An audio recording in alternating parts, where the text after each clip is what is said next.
Okay, so I think everything is clear now. So let's get started with today's session. So I am this is week 10. We are almost at the, I should say, final few sessions of this course. This is Introduction to Semiconductor Fundamentals. Today we are going to see about the MOSFET non-idealities, some brief non-ideality factors regarding the MOSFET, because we are not going to go deeper into it since this is an introductory semiconductor fundamentals course, and some little bit of flavor of short channel effects as well as the scaling.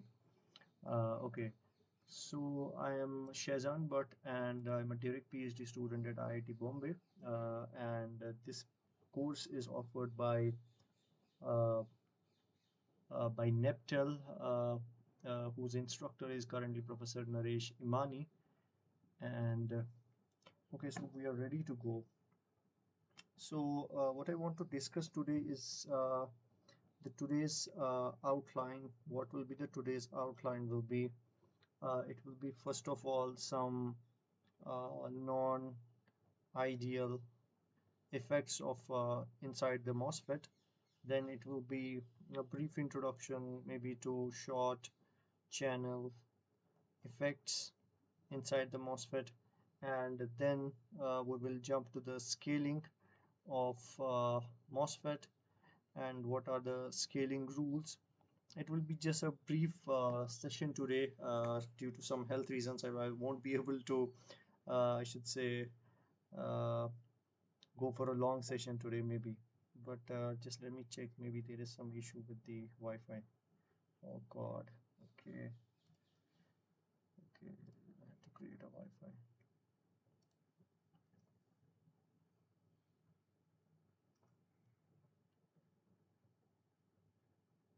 Just a second.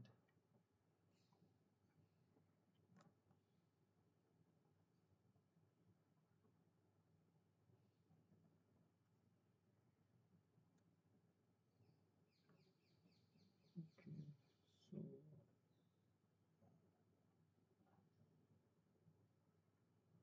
thankfully it did not get disconnected.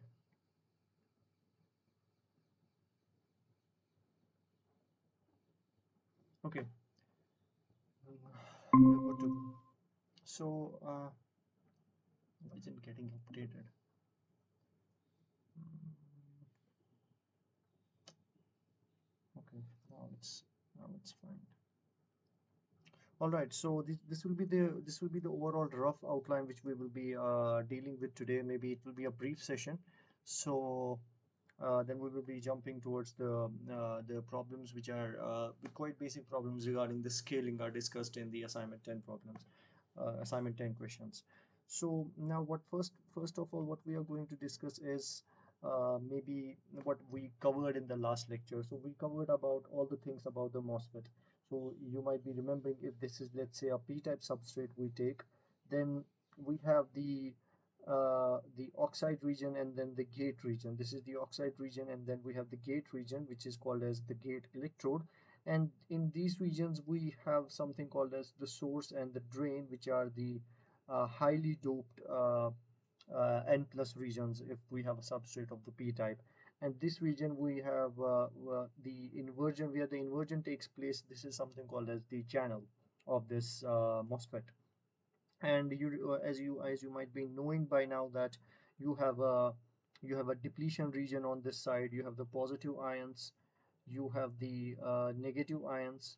And since you know that the depletion region is more penetrated towards the lightly doped region, so you have a higher end of the depletion region on this side of the MOSFET. Similar happens on the other side of the source region, where you have the depletion region. Now, if you see that we talked about previously that this particular thing is the depletion width, and this is the same, the depletion width on the other side, and that we have basically discussed in the previous lectures. Now what you might be seeing here is that there is certain overlap of the source region with the gate region, and that gives rise to certain, I should say, second order effects in the MOSFET, because we cannot ignore that overlapping region in the just below the gate, and you cannot even, I should say, neglect these overlapping regions because they just happen due to the fabrication process. You cannot control it to such a level where you have a steep or sharp transition in the source and drain regions. So that is very difficult to produce, I should say, from the fabrication point of view. But what people can do is that they try to minimize this as much as possible. This gives rise to different capacitances inside the MOSFET because there is an overlapping region. Now you have to consider the charge of the, I should say, depletion region also below the gate. So apart from what earlier we used to do, if this was the MOS, this was MOS structure, this was M, this was O, and this was S. You are used to study this structure by considering this as an oxide, this is metal, this is semiconductor, and whatever electrostatics you studied from this. But now we have something extra here. We have the small region of drain here, we have a small region of source here. This is the small, this is source, this is drain, this is small region of source, this is small region of drain. So these overlapping regions are going to change the electrostatics, and they are going to play a role in the charge distribution as well as the capacitances, whatever you have studied till now, even the threshold voltage, they are going to play a role. Because you know from the basic electrostatics, if you have a capacitor and if there is a negative charge on the plate of the capacitor, the same equal charge should be on the opposite plate of the capacitor. If this is minus q, this should be plus q, the charge should be balanced. But what happens now in case of, if you have a source and drain overlap? Let's say first, if you don't have these particular, let's say you don't have these particular regions here, you know that if you apply, let's say, a positive charge here, you have a positive charge on the metal sheet near the oxide, you have the metallic on the metallic side there will be positive charge, a delta function, and just below it will be the negative charge. What that negative charge will be, it can be either negative ions or it can be either electrons. You know about that. You know about the three regions of the MOS. The three regions are accumulation mode, the depletion mode, and the inversion mode. So in the accumulation, the majority carriers are below in the channel, the majority carriers, and in the depletion mode, there are immobile ions, and in the inversion mode, there are immobile ions plus the free charges, which are the opposite of the type of semiconductor. If this is p-type semiconductor, then the inverted charges will be electrons here. Okay, so that is quite clear. Now you know about, let's say, if we talk about let's say we talk about this particular MOS in inversion region. Let's say we talk about this particular MOS in inversion region. So in inversion region, you will be having something like, this is metal, this is oxide, and this is semiconductor, and this is, let's for the time being consider this to be p-type, and you are applying, let's say, a positive voltage here. So this particular gate voltage, which is this voltage, is greater than the threshold voltage, Vt. Okay, so you know about, if it is greater than threshold voltage, and it's going to be in the inversion region. And in the inversion region, you have a positive charge on the gate side because you are applying positive here, and you have negative ions here, which are the immobile ions, come from the p-type substrate in when it has gone from accumulation to depletion region.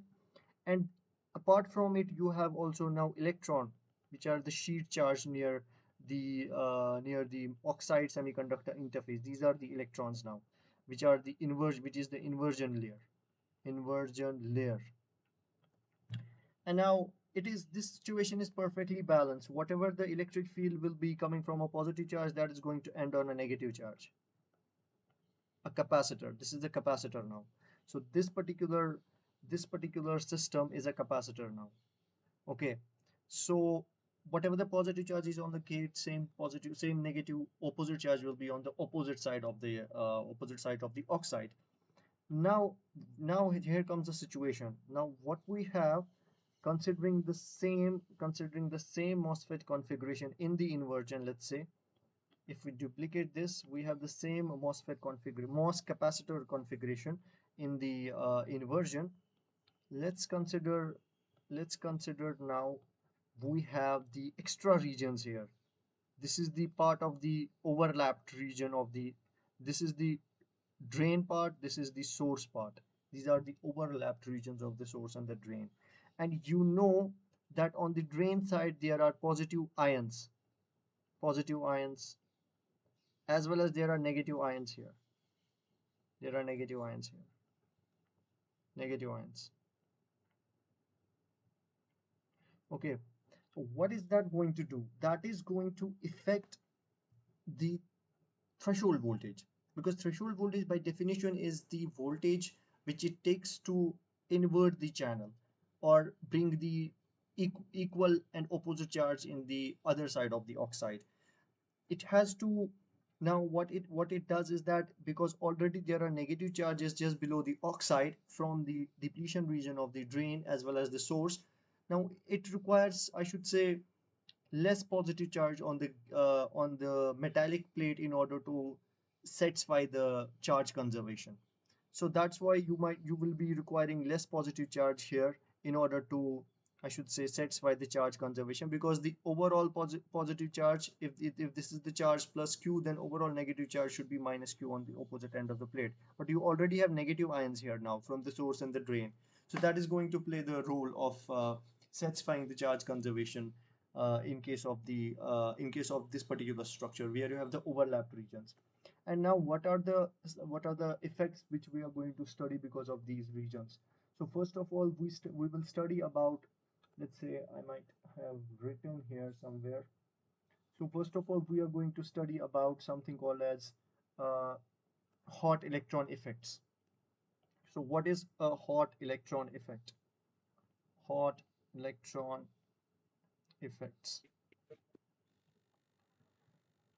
So, for hot electron effect is, let's consider the MOS capacitor, the same MOS capacitor. Let's say it is in, this is the band diagram of this particular MOS capacitor, and this is the, maybe this is an exaggerated version of it. Let's say this is the Fermi level on the gate side. That means you have applied a positive here, you have applied a negative here. This is the Fermi level of this is the conduction band, this is the valence band. That means you have applied negative here, this is the positive, this is negative, this is oxide. And the banding shows us that electrons will be mostly occupied here in this region, because this is like a well for the electrons. And the electrostatic potential energy is lowered at this particular position. So the red indicates the electrons, there are dense electrons present here. Now, this is the MOS capacitor diagram in this configuration. You have the oxide here, you have the M, you have the O, you have the S. This is the MOS capacitor. And what you are drawing is the particular cross section of it. You are viewing it at from this particular position. You are viewing it from the front end of this front end of the particular device. You know that when you this is for the MOS. When you connect the drain and the source, where are those drain and source going to be, and how is the current going to flow?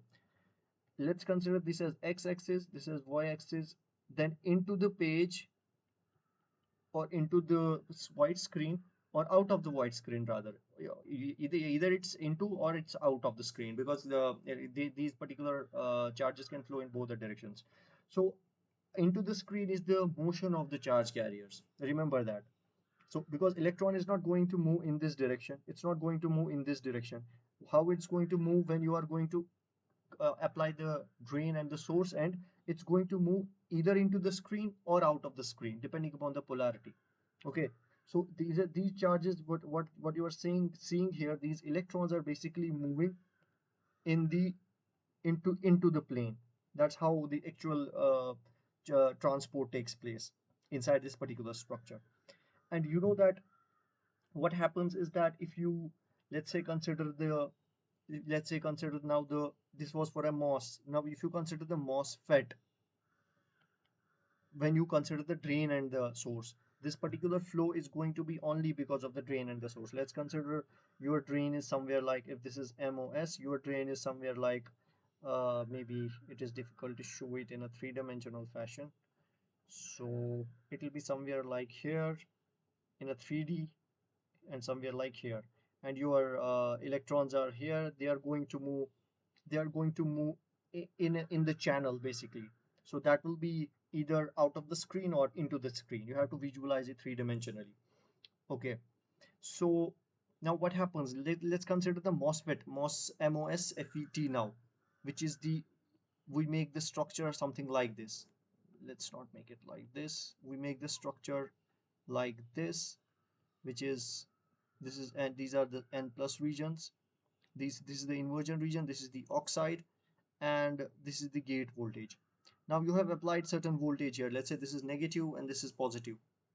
And you know if this VDS is greater than let's say VGS minus VTH, you are in the saturation regime, which you have basically taught in the previous lecture. So there are two regimes of the conduction. There is saturation regime, there is linear regime. If VDS is less than VG minus V threshold, this is the linear regime of the working of this MOSFET, and if it is greater, then it's the saturation regime. But when you want to draw the band diagram of this particular configuration, you draw it by considering this source region, this drain region, and this particular region, which is the substrate. So how you draw the band diagram is considering this particular location here, just bringing it down. This will be the source region, this will be the middle region, and this will be the drain region. Okay, so this will be the band diagram of it without applying any voltage, what we have discussed basically in the previous class.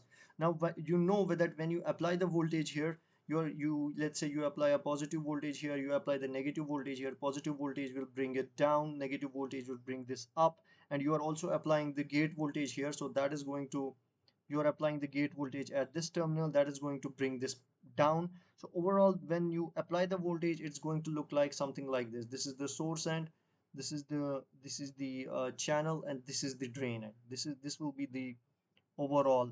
We are just showing the conduction band. This is only the conduction band. So this is after applying voltage. So this is the source end, this is the drain end. Okay, so now this is the overall configuration. Similar, this is the conduction band. Similarly, it will be for the valence band, the valence band of this particular structure. Okay, this is the valence band. This is the drain end, this is the source end. So now you know that if you now what basically happens is that if you imagine this particular system in a 3D, this is basically something like this. You have to be very, I should say, careful in drawing this particular this is happening throughout. This is the three-dimensional, this is the surface, basically the band diagram, but in a, I should say, three-dimensional fashion. This is the surface over which I should say all of the phenomena is happening. So this is the conduction band surface now, instead of just linearly showing the conduction band. This is the conduction band surface. Okay, so this overall is the pink region is overall the conduction band, because you have to consider it in a three-dimensional fashion, and electrons are overall here in the on this particular hill, and then they go down the hill towards the drain whenever you apply a voltage on the source. So this overall region is the inversion region. So this particular region I have shown here, this particular region. Don't get confused with it. You have just to be a little bit imaginative in a three-dimensional picture to imagine this. But most of the people get confused that where is this region and why is this not happening in the other sense. So this is the surface of the conduction band where the electrons are present in the channel, and those electrons move in the fashion shown by the arrows. So this particular region is shown basically here at this particular position. And now you know that now you have the conduction band surface, but this is just a I should say a planar surface I have shown. You know that if this is a conduction band of any semiconductor, you know that there are n number of energy levels above it, there are many energy levels below it, and this is the particular energy gap. Okay, so now what happens when you give the external potential to the system, the electrons are going to flow. But the electrons, while they are flowing, they also gain irrespective. One of the important concept is that, let's say if you have an electron present at this position, it is only having potential energy because it's exactly at the conduction band edge. It's exactly at it. So it's only having potential energy. Remember the energy band diagram. is the potential energy diagram of the electron. If the electron is at this position, it's just having potential energy, and that potential energy will be this conduction band energy minimum. If the electron is present at this position, it is having kinetic energy as well. Now remember, you from the basic photoelectric effect, you might be knowing, if this was a metal, we used to I should say, shine the light towards the metal, and the electron used to go to the higher energy, and that particular energy we counted as kinetic energy. And then let's say, if you have a let's say let me give you a basic example. If you have a system where you have a valence band and the conduction band, and if you shine the light over this particular system, h bar omega, which is the light quanta, single photon of the light, then it's going to create the electron hole pair. And if this energy is exactly equivalent to the band gap energy, which is this, then electron will be present here, hole will be present here, and this electron is having only potential energy, not the kinetic energy. But if this h bar omega is much greater than the band gap energy, then the electron will reach up to this particular position, hole will also be here. This particular difference between this electron's energy and the minimum of the conduction band will be its kinetic energy. Okay, I hope you have got those concepts from the earlier classes. So this is the overall difference, will be the kinetic energy of the electron apart from the whatever it's having. So overall total energy has to be constant, which is the kinetic energy plus the potential energy has to be constant for the electron. So this is the overall concept. So what I mean now, why I discuss this particular topic is because whenever the electron in this particular picture, let me duplicate it. Let me duplicate it. Whenever the bias is applied, or let's say you have applied a negative bias at the source end, you have applied a positive bias over or at the drain end. So it's going to move the electrons in the channel itself. And while they are moving, basically this particular this particular area is having many levels of the energy levels of the conduction band. If this is the conduction band, this is the valence band, there are many energy levels. Okay, similar to the valence band. And actually, whenever you apply the voltage, or whenever the electron goes from one end to another, it does not move just like in a single energy band. It does not happen like that. Electron basically moves like, it goes to this level, then this level, then it moves like this, then it drops its kinetic energy, and finally reaches to this particular level. And at that point, it's only having the potential energy. Okay, it does not exactly go down, it does not exactly go like this way, then it won't be reaching to its lowest, I should say, it won't be giving off its kinetic energy then. So you know that now at this particular bending, there is this particular bending. So this particular bending is like a down steep for the electrons, where the electrons will be, I should say, accelerated down the hill. And while it does so, it keeps on losing its energy, because finally it has to go into the drain, and it has to, I should say, have that particular minimum. It has to have that particular potential energy. It will lose its kinetic energy, and that will be converted into the, I should say, finally the electron is going to just have the potential energy. So what basically happens at this particular scenario is, the electron gains the kinetic energy, then it goes like this, it gains the kinetic energy, then it basically goes down the hill. And there are steps in it, just like this. It does not happen in a single step process. Okay, because why does the electron lose kinetic energy? Is because it is interacting with other atoms and the scattering agents, whether it's ion, atom, impurities, dopant, anything. It loses its kinetic energy to that. And in doing so, it is going down the hill. That is the exact motion of the electron. Okay. So while doing it, what happens basically is that it can create extra electron hole pairs. Okay. This is something called as hot electron. While doing it, it gains so much, I should say, the momentum, as well as while it's dropping the energy, it hits the other atoms, and it creates extra electron hole pairs. Okay, That means whenever it's going down the hill, it's creating extra electrons here as well as the holes here. So that is the exact scenario what is happening. Okay, extra electron hole pairs are created. Now already you have a positive at the drain end, so whatever the holes are electrons are created, they go to the drain terminal. There is no issue. But what happens to these holes which are created by the impact ionization, which are created by the impact of these hot electrons? They stay there and they go to the substrate. This you know that this entire region is the substrate. This is the substrate. Okay, so they go to the substrate end and they give rise to a current in the same direction. That is a disaster for the device. You cannot have the current towards the substrate region. It means that you have the current flowing. If there are electron holes created here, electrons and holes created, electrons will go to the drain end, but the holes will move into towards the substrate region. This is negative, this is positive. So electrons will go here, but the holes are going to go through the substrate. And already this particular end is grounded, the body terminal.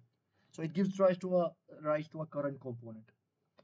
And this is the, I should say, the source of the, I should say, noise as well as disaster for the logic circuits. You cannot have a conduction in the opposite direction. You just want the conduction to happen at this particular place. So this particular effect happens inside the MOSFET. This is one of the effect. Now what else can happen? Another thing can happen because of it is that these electrons, whatever these electrons and holes are created, they can basically get stuck in the oxide. There are some states here which are called as interfacial states. Whenever the two, I should say, two different materials have the bond, there are some vacant states left because all of the bonds are not satisfied between the two different materials. If this is silicon dioxide and this is silicon, then the bonding is not always the perfect.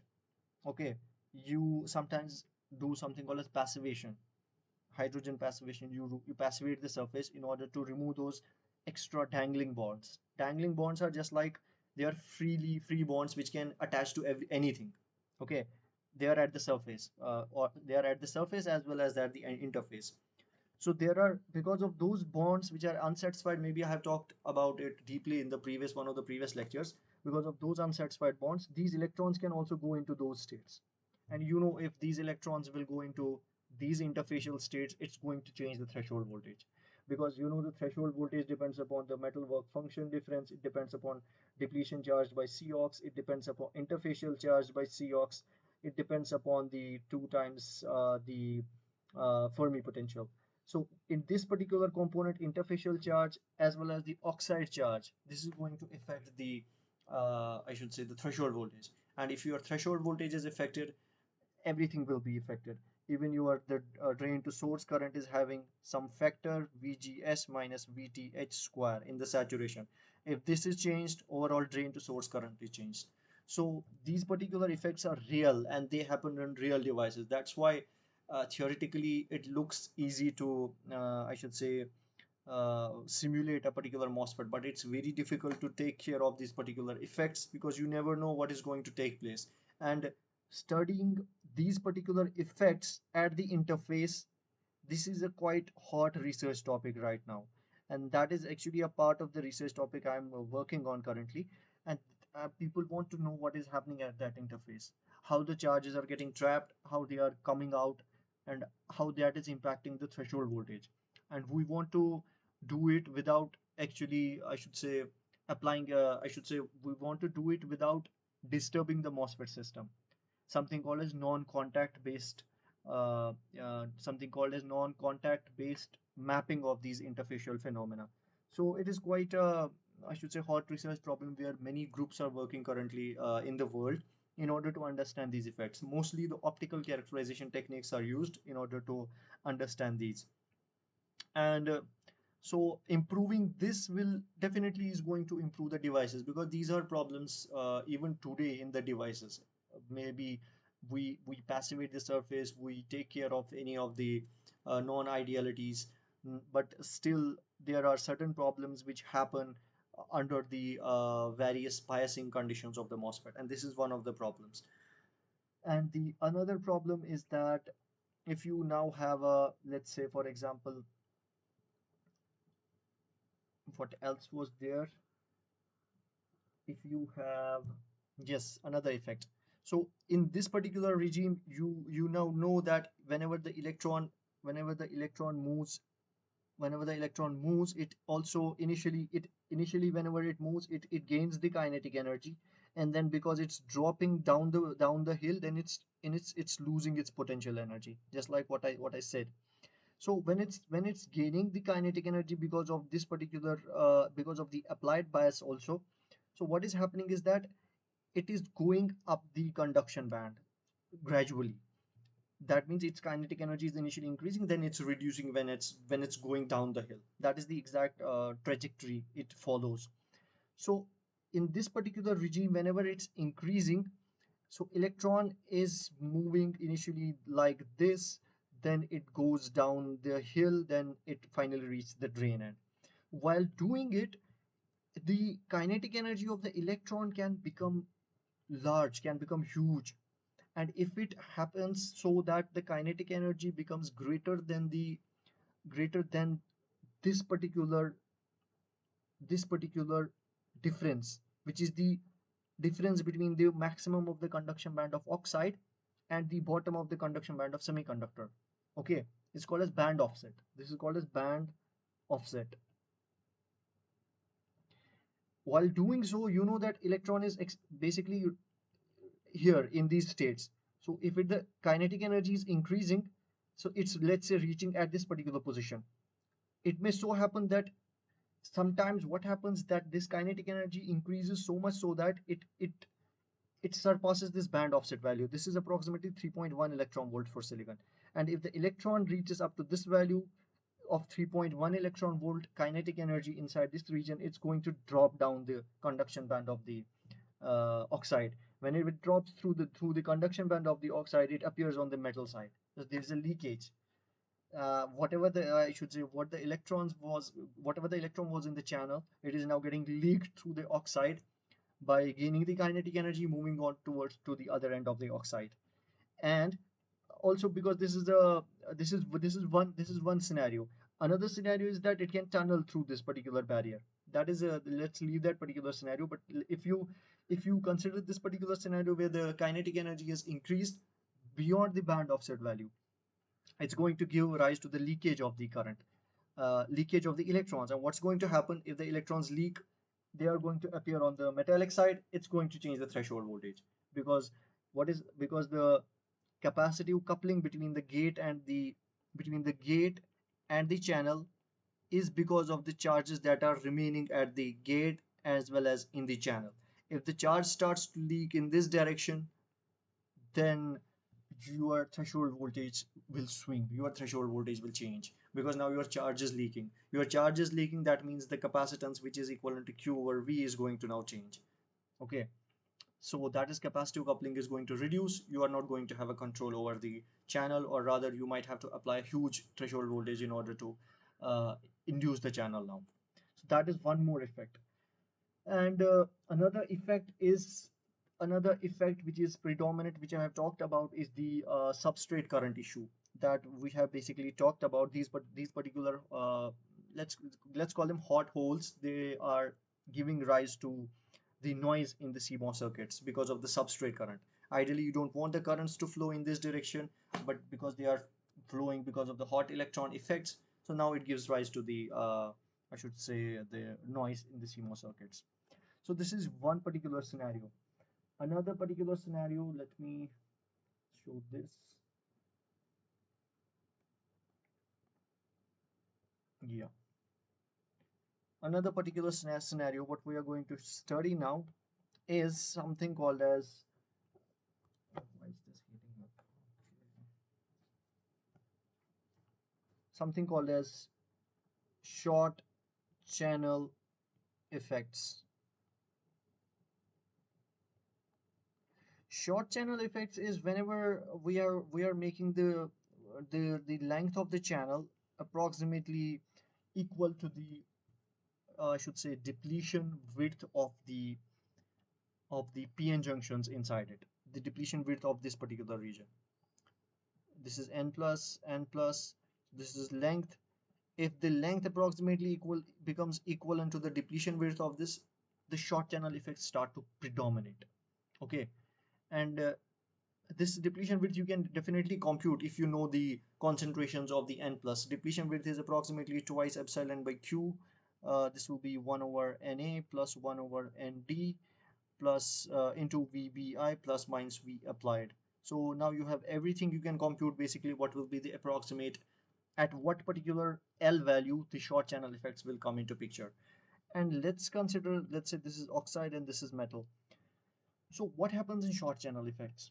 Short channel effects means if you go on reducing the channel length and it approaches to a value where the depletion regions now start to interact with each other. Because you have a depletion region here, you have a depletion region on this side. You have a depletion region here. Oh, this is negative ion.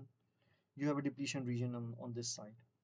So now you see that they have come so closer to each other. Now there will be electrostatic interaction between these two depletion regions, and that's going to play the role in determining the carrier electrostatics inside the channel.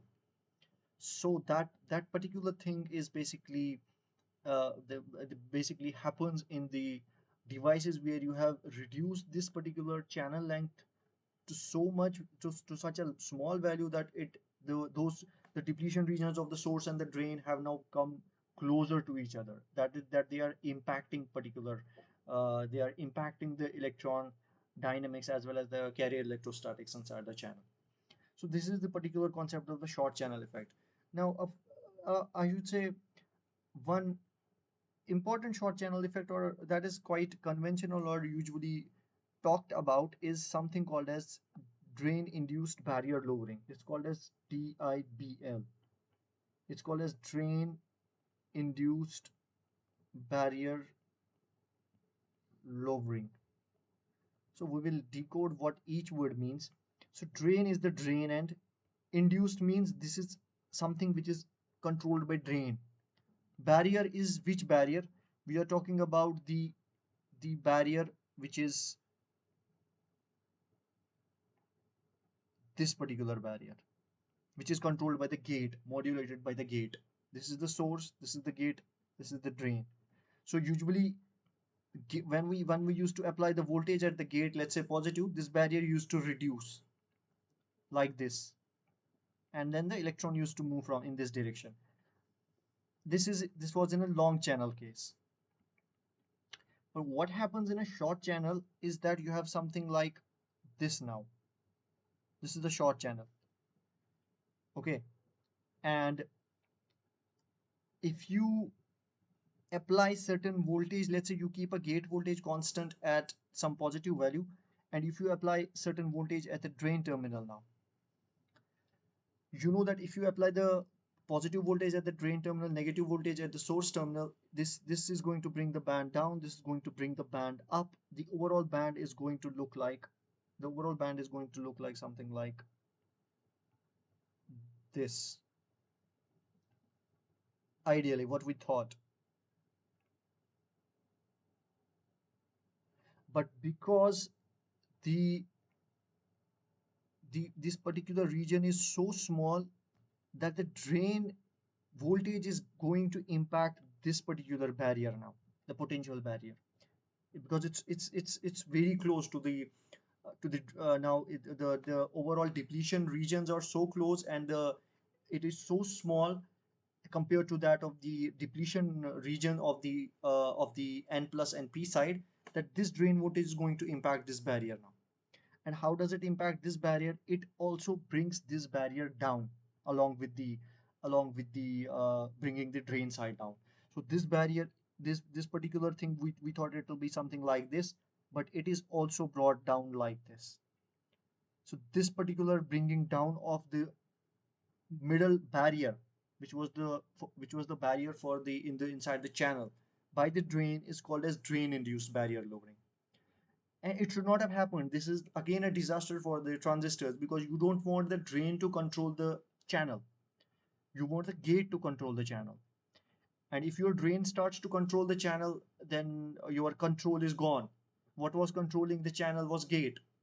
Now it's controlled by drain, and then that means it's you cannot control the inversion, you cannot control the accumulation depletion mode of a transistor.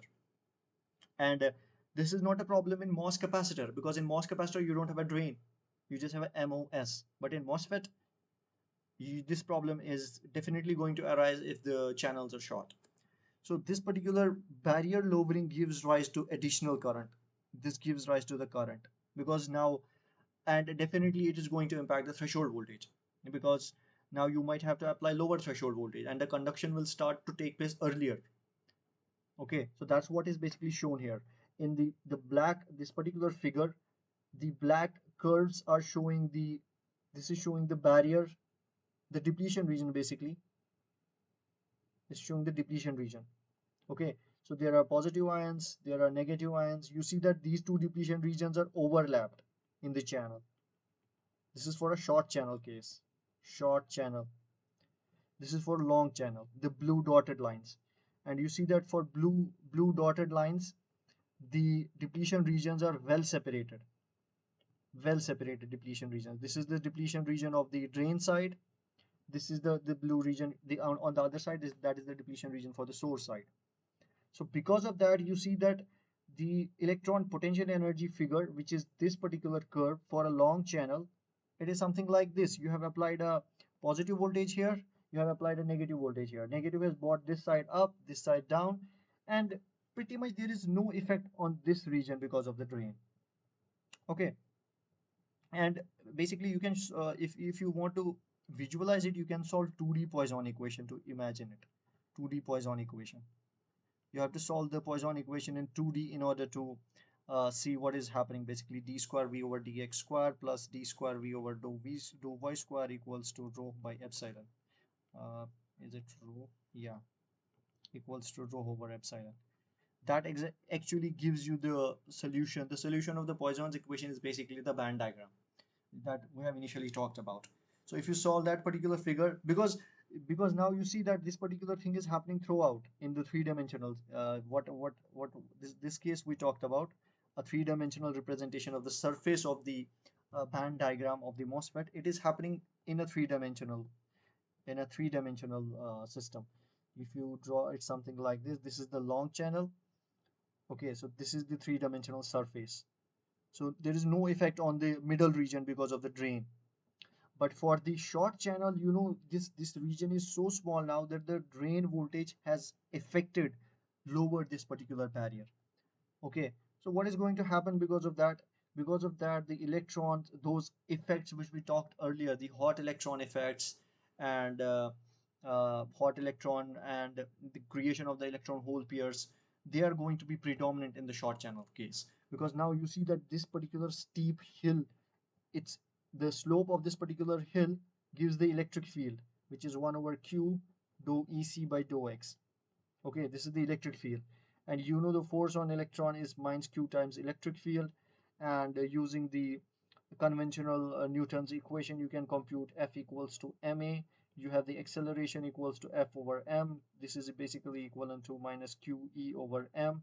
So you get the acceleration of the particular electron down this particular hill, and it can be written as minus q over m minus 1 over q dou dec by dx. This and this will go, it will be minus 1 over m dec by dx. This will be the acceleration of the electron down the hill, simple from classical mechanics. Okay, so actually quantum mechanically you can also compute the particular acceleration in the ek space as well as in this space.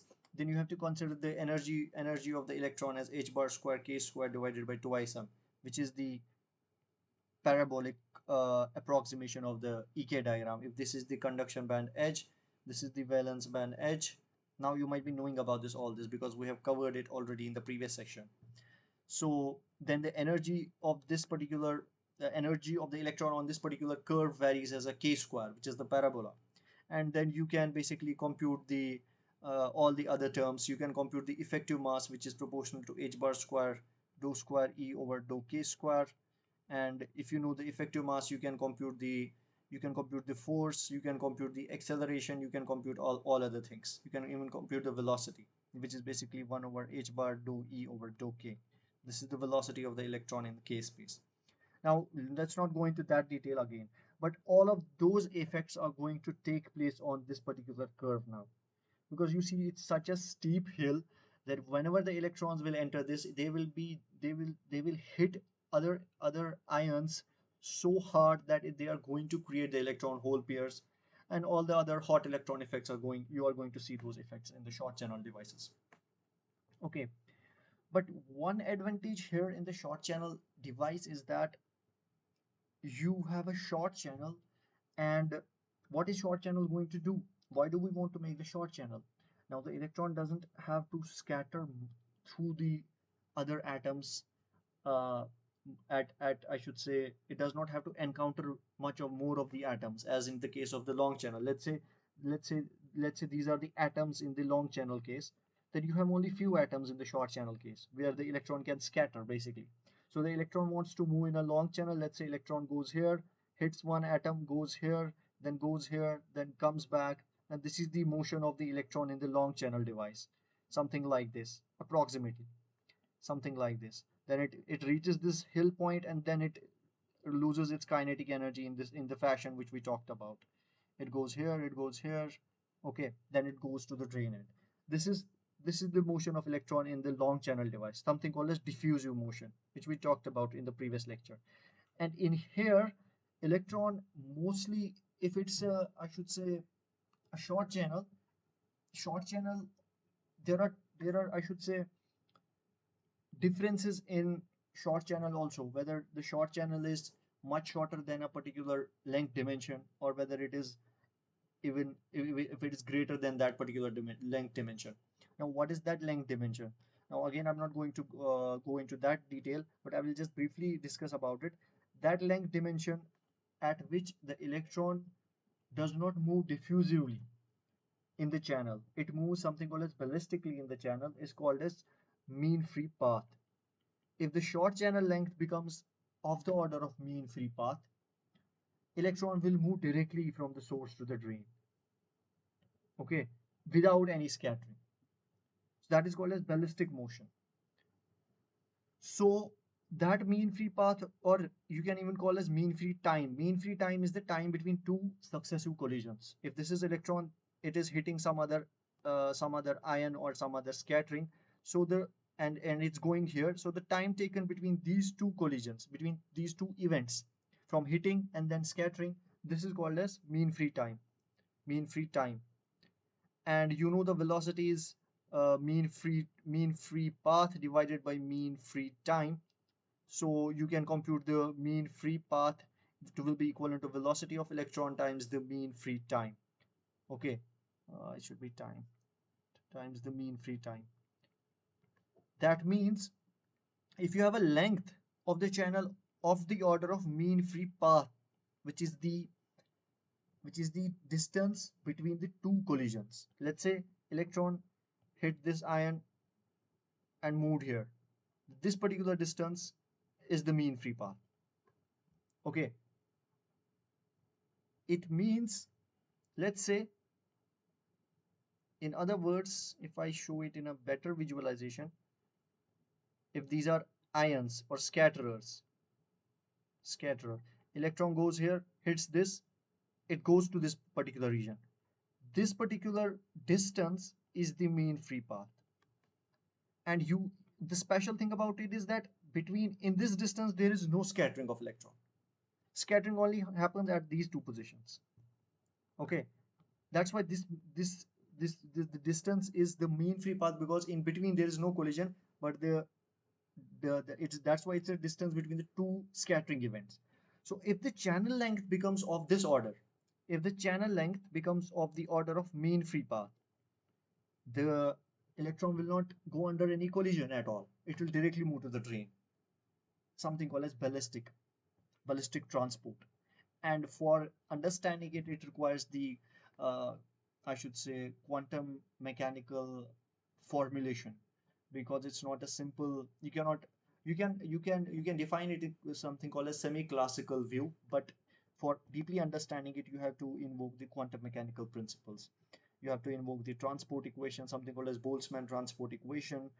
Then the diffusion equation no longer is applicable in the ballistic regime. The diffusion equation which you talked about in the carrier electrostatics, which was d square n by dt square equals to something like d square n by dx square plus generation minus the recombination. This is no longer applicable in ballistic transport regime, because here the in the all of the diffusion equations, whether it is electron diffusion, whether it's hole diffusion, whether it's gas diffusion, whether it's any fluid diffusion, wherever you see the diffusion equation in engineering field or the physics field or the scientific field, all of those diffusion equations have one approximation, that they are applicable only if the distance involved is much greater than the scattering length. Okay, in these diffusion equations, they are only applicable if the distance involved, if whatever you are studying, whatever you are, let's say you have a sample, you are studying that particular sample, if that particular sample length or whatever you are studying is greater than the scattering length of the particles involved, whether it's gas particles, fluid particles, electrons, if that is the case, then only diffusion equation is applicable. If that particular length scale is less than the scattering length, diffusion equation fails in that case. In that case, you have a more general equation, something called as Boltzmann transport equation. This is the general equation for the transport of the carriers, and it's applicable to even fluid, it's applicable to electrons, particles, gases, it's applicable to wherever you see the diffusion happening, wherever you see the particles moving, not the diffusion exactly, wherever you see the particles moving, when you go to the smaller scale where the length becomes approximately equal to the scattering length, you have to invoke something called as Boltzmann transport equation that gives you the exact essential answers about how the transport takes place. Okay, so I think I discussed it a little bit deeply. Let's not go into that depth. So what else is happening now? What else is happening now? What is this now? Let's leave this. Okay, let me check. Okay, we have another effect. Another effect is if you have something like, okay, let me add a page here. Maybe.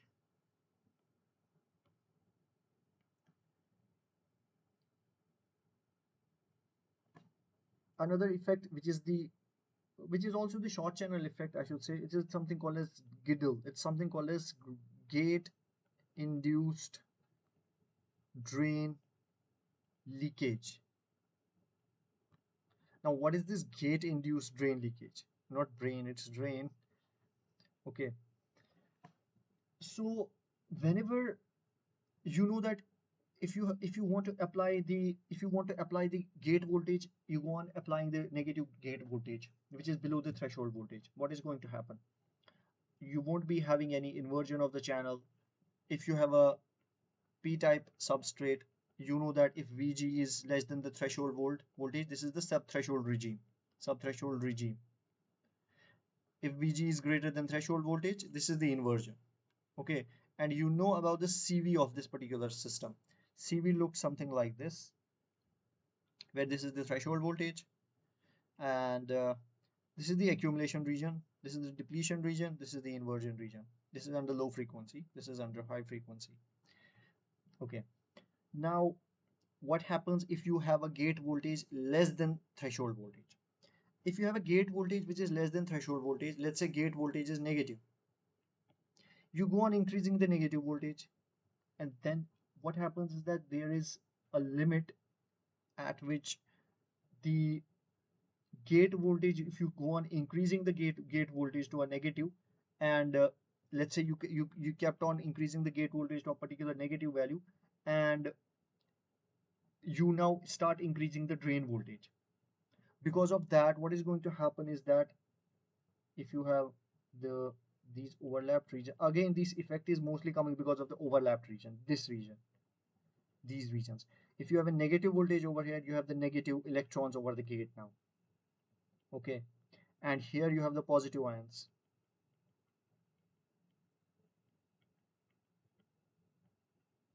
Okay, so what is going to happen is that it is going to induce off state leakage inside the device. What is that? You know that gate voltage is negative, the conduction should not have taken place. But if you bring the gate voltage much less than zero, I mean a huge negative value, and then you apply the drain voltage, you see that the conduction, you see that there will be some electrons which will start to flow inside this particular device if you apply a negative here and a positive here. This is something called as gate induced drain leakage. And why does that happen is again because of this particular overlapped region. That means the current should have been zero ideally, but now it's not equivalent to zero. Why? Because what happens if you just give me a second.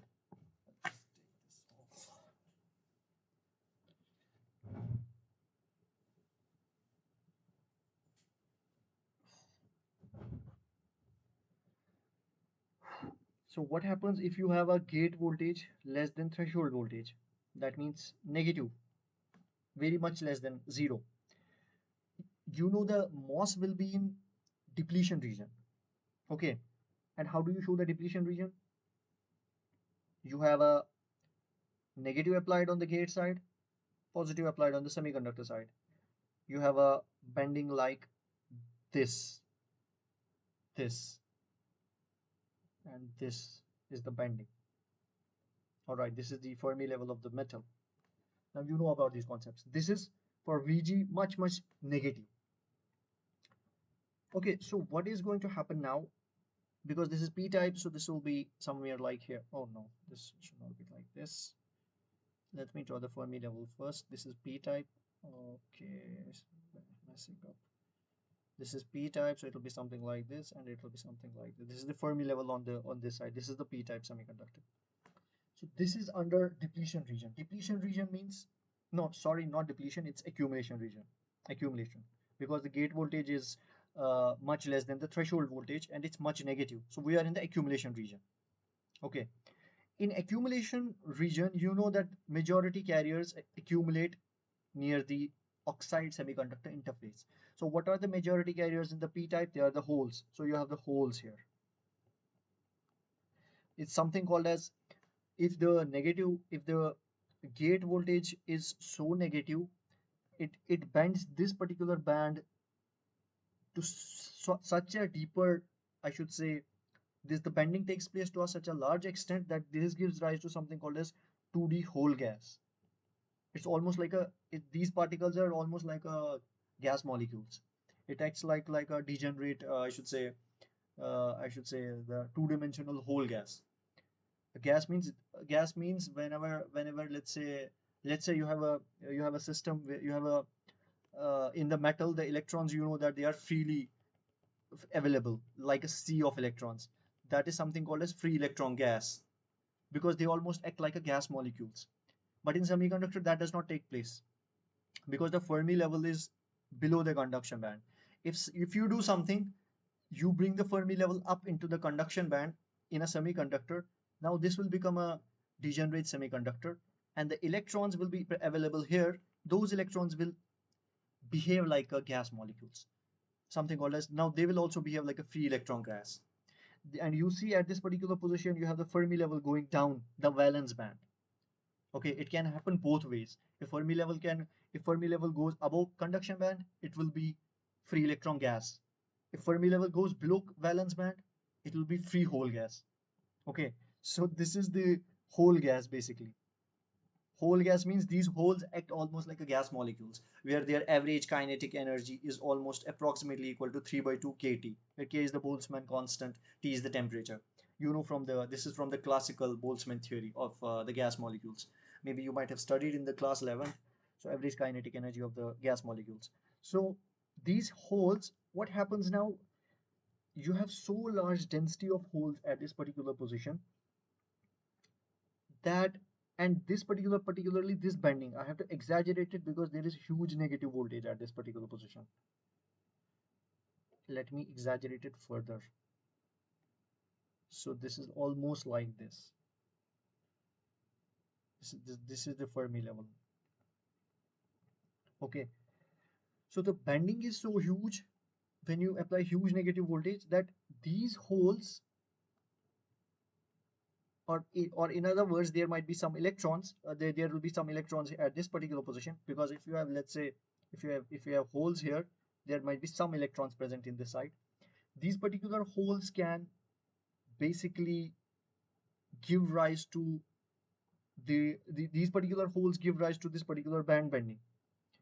But now, apart from this, what you have in the this is for MOS case, MOS. Now you have the drain. You have to consider the drain and the source also. So when you consider the drain and the source, you apply a let me draw it like this source, drain, and you have a hole gas here just below the oxide. You have a hole gas here, and you see that the bending is so huge that whenever you apply a potential, it gives rise to electron hole pairs. But by which mechanism? That is the fascinating thing. You see, this bending is so huge that these whatever the charges are present here, holes, they can tunnel through this particular gap and go through the conduction band of this same material, and it gives rise to electron hole pairs. Okay, so now you have an electron, let's say, here, and you have a hole here, because obviously there will be electrons in this particular region also. If you have a holes, that doesn't mean the material is devoid of electrons. It just means the holes are excess number. But whenever the bending takes place to such a large value, let me zoom this region. This region I will zoom, and I will show it here. What happens is that this is the bending, this is the bending. These are the holes. Whenever the electron sees there are available states on the other side, and you have such a huge bending, there can something happens like with something called as tunneling through the bands. It's something called as band to band tunneling. Maybe you might have heard about BT, band to band tunneling.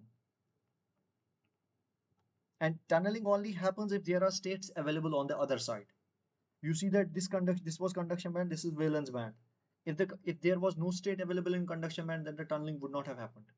So electrons tunnel. In other words, whenever the electron tunnels on this side, it means the whole tunnel towards this side. That is the same scenario. Electrons and electron hole tunneling.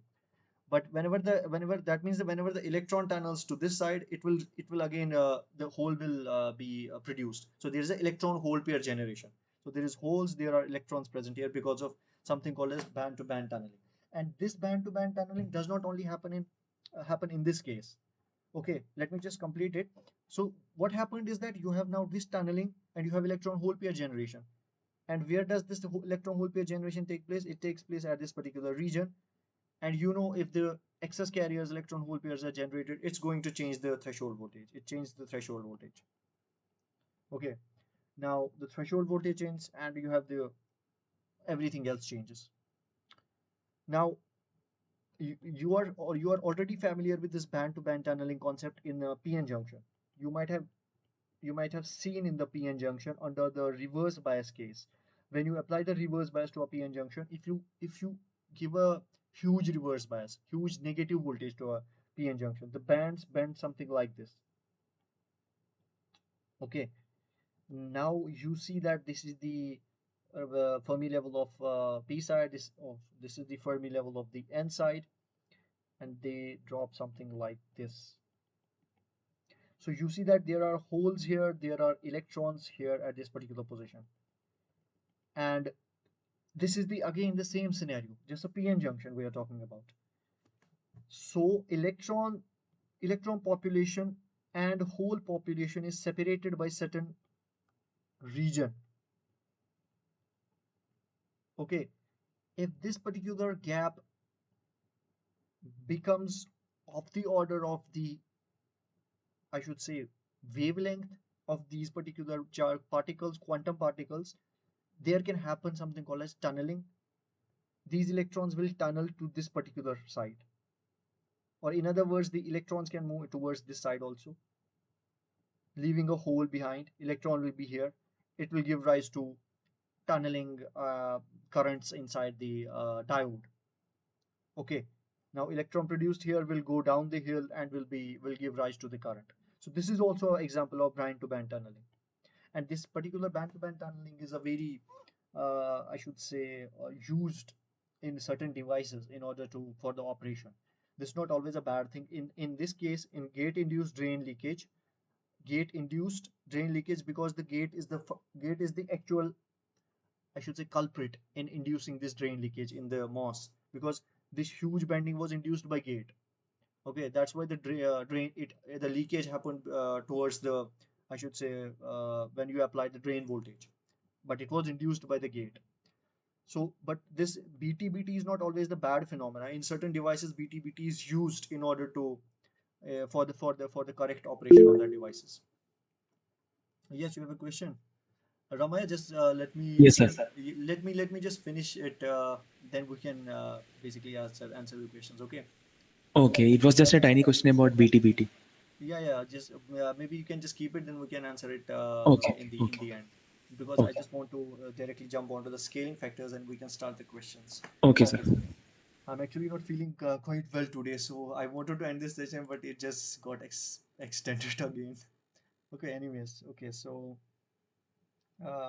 this is the concept of it particular, yeah, just a basic concept of BT.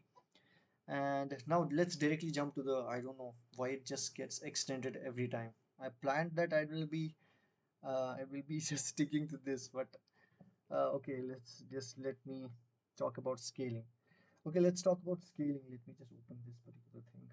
We have talked about this. We have talked about. Hmm, okay, we talked about this thing. Let me just done this. We done this thing. Okay, let's briefly talk about these scaling. Let's briefly talk about the scaling and what is the scaling now. Now we entered into the short channel regime. Now it turns out that whenever you do the something called as scaling means you decrease something or you increase something inside a MOSFET, and whether you increase the channel, whether you increase the dimensions, width, length, the when you this is the width in a three-dimensional case. This will be the width. So whenever you scale any of the parameters, you have to take care that you scale every other parameter accordingly. You cannot just scale the width and keep the length constant.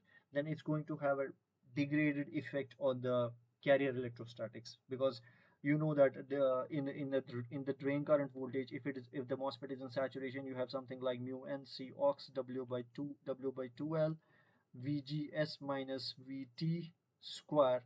So if you, let's say, change the width of this particular device, you are going to affect the drain voltage. If you change the length, you are definitely going to change the drain voltage. And this directly shows that if you increase the length, the drain voltage reduces. If you reduce the length, the drain to source current increases.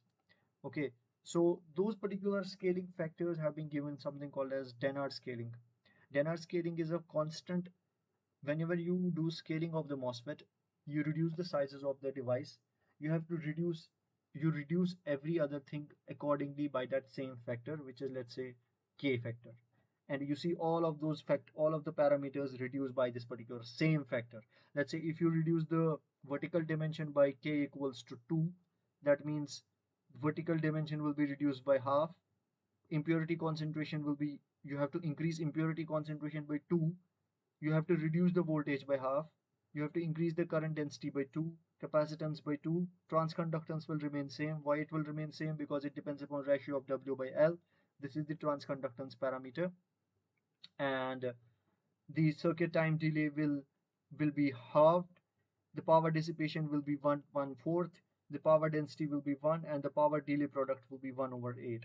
So this is the actual concept. That means whenever you scale something, you scale every other thing, because they are all interdependent on each other. If you talk about capacitance, that depends upon the width and the L. If you talk about current density, that also depends upon WL, the voltage, the concentrations, the transconductance, delays, and all other things.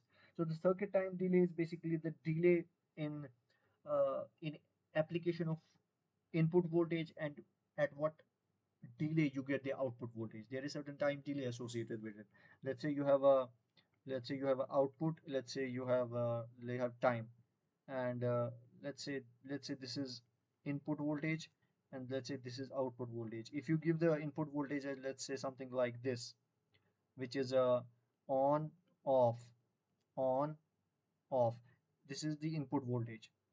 Okay, you expect the output voltage to be something like, let's say if this is a let's say you are making a NOT gate out of MOSFETs. A NOT gate is made by something combining something called as PMOS and NMOS. NOT gate you might have heard in but digital. You give one, you get zero. You give zero, you get one. That means you give one, you get a zero voltage. What this zero and one is, we will talk about. If you give zero, you are going to have VDD at this particular end. The VDD you apply at this particular at the as the voltage at the drain end. So basically, this is the overall schematic of a NOT gate. Now you might be familiar with this. This is PMOS. This is NMOS. This is the grounded end. The gates are connected. This acts like a NOT gate, and you have the output across this terminal. Okay. So this is like this arrow, and this is like this arrow. So these are two tied drain ends. This is VDD, but this is the source end of the PMOS. This is the drain end of the NMOS. This is the drain end. This is the drain end of the PMOS. This is the drain end of the NMOS. They are tied together, and you have in the PMOS you have whenever the inversion happens, you have the holes. Whenever the inversion happens in NMOS, you have the electrons. So accordingly, you have the device which, if you give a one signal at this high signal at the gate end, at the output you get a low signal. That is the functioning of a NOT gate. Now, all of the physics you have studied electron motion, transport, that just ends in making this particular circuit. And that is the job of the electrical engineers, circuit engineers, the VLSI technology persons, to design these circuits in a much efficient way, so that all of the currents stay the same, the voltage do not fluctuate, they can reduce the noise inside the circuit. But as a device engineer, what you have to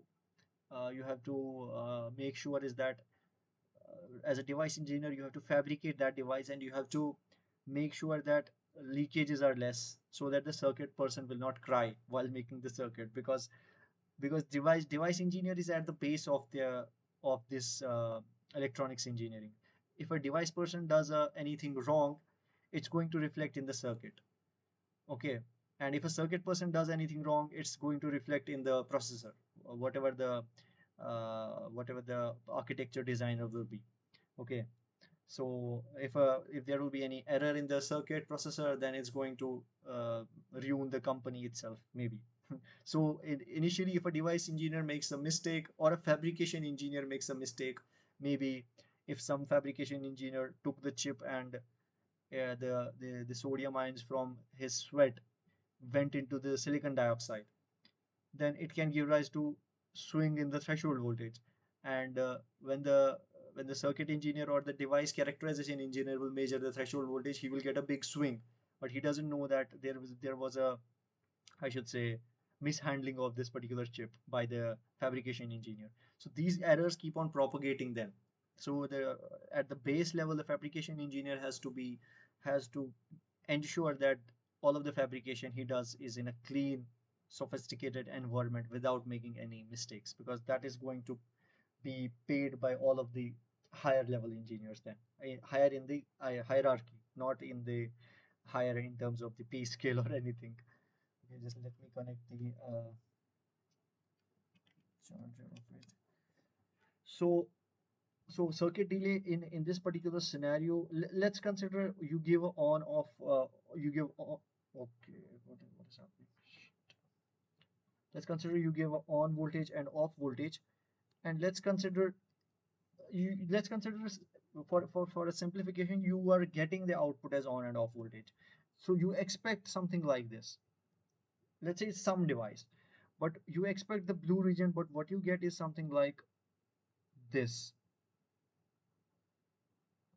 where this is the fall time, this is the rise time of this device, this is the rise time of this device. Because it takes certain time for the charges to respond, it takes certain time for the carriers to move, it takes certain time to turn on the device. It's all of the processes are not instantaneous. Okay, now it depends upon your upon your I should say the frequency of the signal you are giving. Let's say if this is this particular voltage, this particular signal, let's say this is, let's say, some clock signal, which is, the clock is a word mostly used in mostly used by digital people, but clock is just a signal which is on and off, and it ensures that all of the signals are turning on and off in a synchronous fashion. Synchronous means everything that happens inside this particular circuit or a transistor is controlled by this clock, and it happens at certain time instants. It should not happen randomly. So if this is the particular clock signal, and the output, you might get something like this. You might get something like this.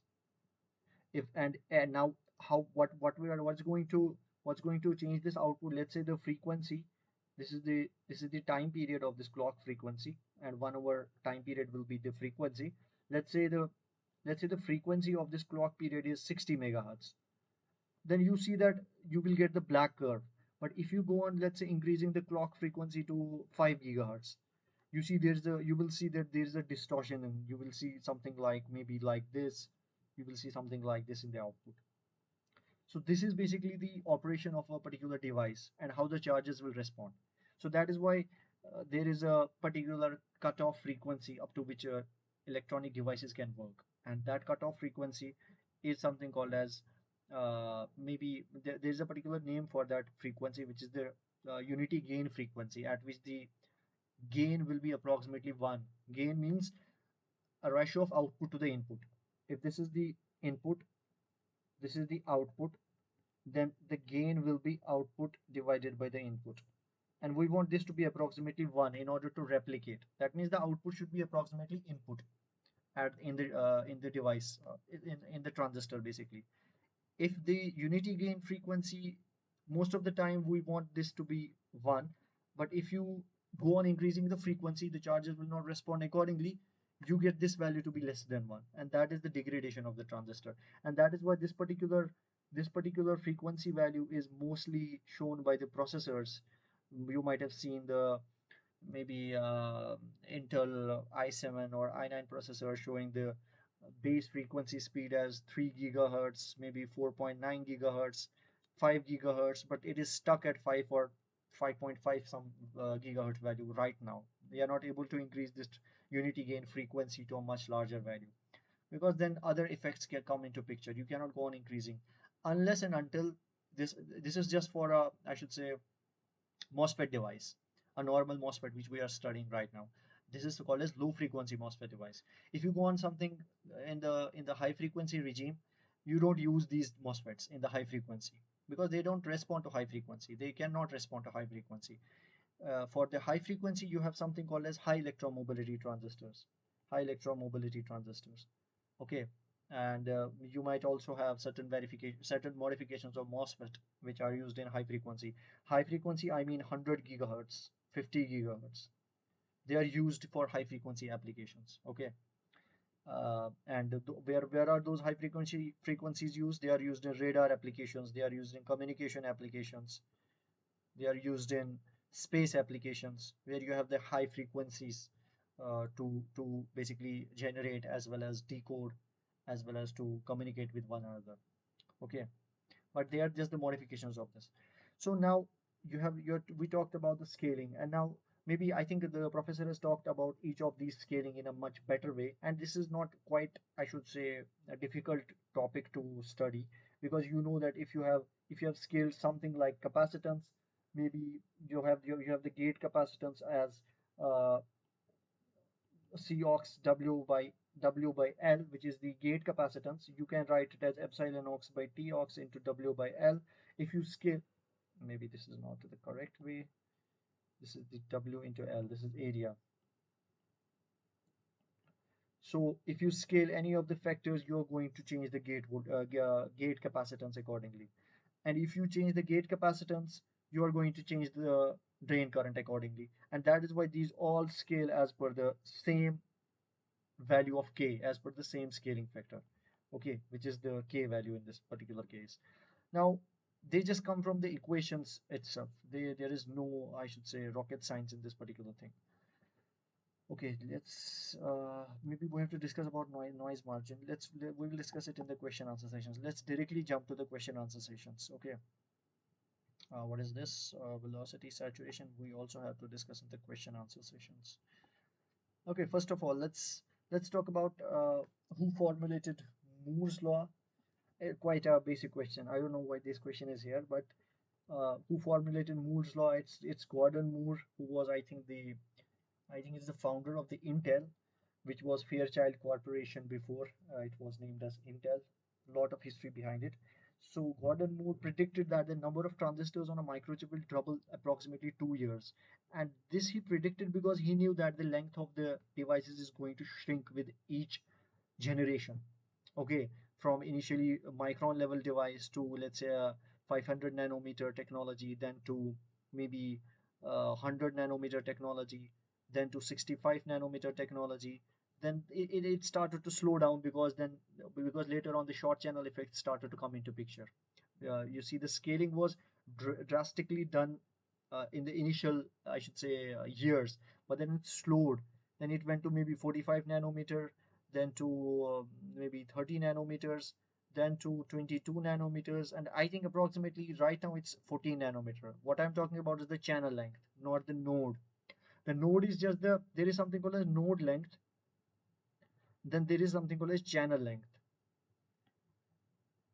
This is node length means technology node. It's just a name, technology node. It's just a name which people have given to a technological node. That people right now say that which node is Apple using or Samsung using. They are using 5 nanometer or 2 nanometer.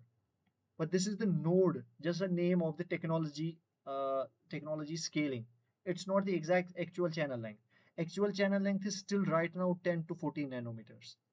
That is the exact channel length. So that's why people they make fool of normal people that yeah, we have reduced the dimensions, we are using 1 nanometer channel. That's not the channel. They are not reducing the channel to 1 nanometer. You cannot do that, at least till now, because up to this particular to reach at this particular point there are so many second order effects. The short channel effects become so dominant that it becomes very difficult to control them. So that's why now they have started to trick people and they use these particular words that we have reduced the channel length to 5 to 2 nanometer, when it's not the case. It's the node length which they have reduced. Node length is just the technology node they mean. Technology node is just the name they have given. Okay, so just to briefly, I should say, mention this particular point.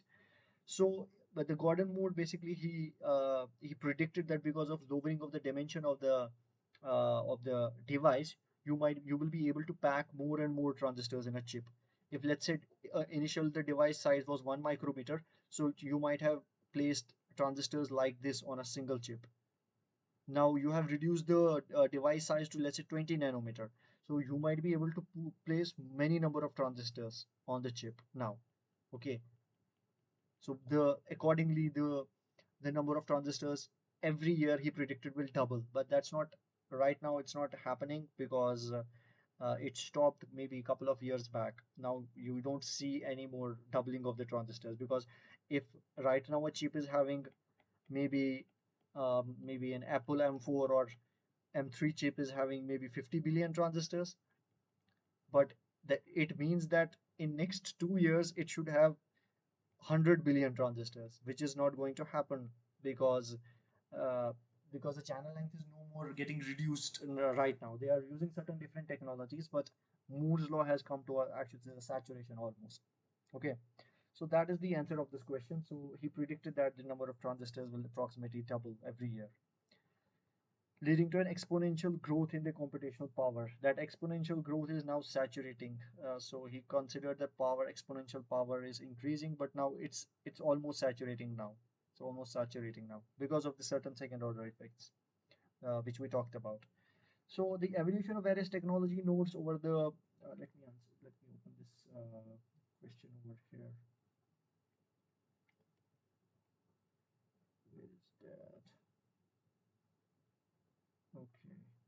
So the question says that the evolution of various technology nodes over the years is given in the figure below. So this is the technology node. You see this name, technology node. This is the jargon that people use. It's not the channel length. It's the technology node. Just keep this in mind. Don't think this as a channel length. I remember we had a very, I should say, debate with a person from Intel, and there was a team from Micron as well as Intel and Nvidia and TSMC. Those people were basically, we had a meeting with them, and there were a couple of people from IIT Bombay who we have the collaboration with those people. So a guy asked this question quite bravely that why are you saying this is a channel length when this is not the channel length? So they didn't have the answer to that particular question. Okay, so so that's why you need to be careful in understanding the technological advancements. So this is the technology node right now which is being used. So it is showing the trend with the year. So as the year passed, you can see the technology node reduced. Okay, from 3000 nanometer, that is 3 micron, to 5 nanometer. Now what you have to see, you have to comment on the power dissipation in the technology from 250 nanometer to 90 nanometer, considering alpha as a scaling factor. Now you have to use the same rules, scaling rules, which I showed here in this particular list. The power dissipation varies as k square. Okay, now what you have is that from 250 nanometer down to 90 nanometer, you have scaled it 3 times. You have scaled down the technology node by 3 times, and at every scaling you have increased the power dissipation by as k square times the initial power, let's say p dash. Okay, but you have done it 3 times. That means you have done it k square times k square times k square times the initial power. So this you will get k to the power 6 times the initial power. Initial power means power of the power dissipation in 250 nanometer. So this is the exact scaling which will happen. Maybe they have said that to use alpha. Let's use alpha here. Let's not confuse you. It will scale as alpha to the power 2, alpha to the power 2 in 3 generations. So this is during the first generation, second generation, and third generation. So it will overall scale as alpha to the power 6. So the power dissipation in the technology will scale as, that means the power dissipation in the 90 node will be alpha to the power 6 times power dissipation in the 250 nanometer node. Now it depends upon the value of what will be this particular alpha, whether this alpha will be uh, a fractional number or whether it will be an integer. Then accordingly the dissipation is going to increase, because if you see from this particular picture, if you see from this particular graph, where is that?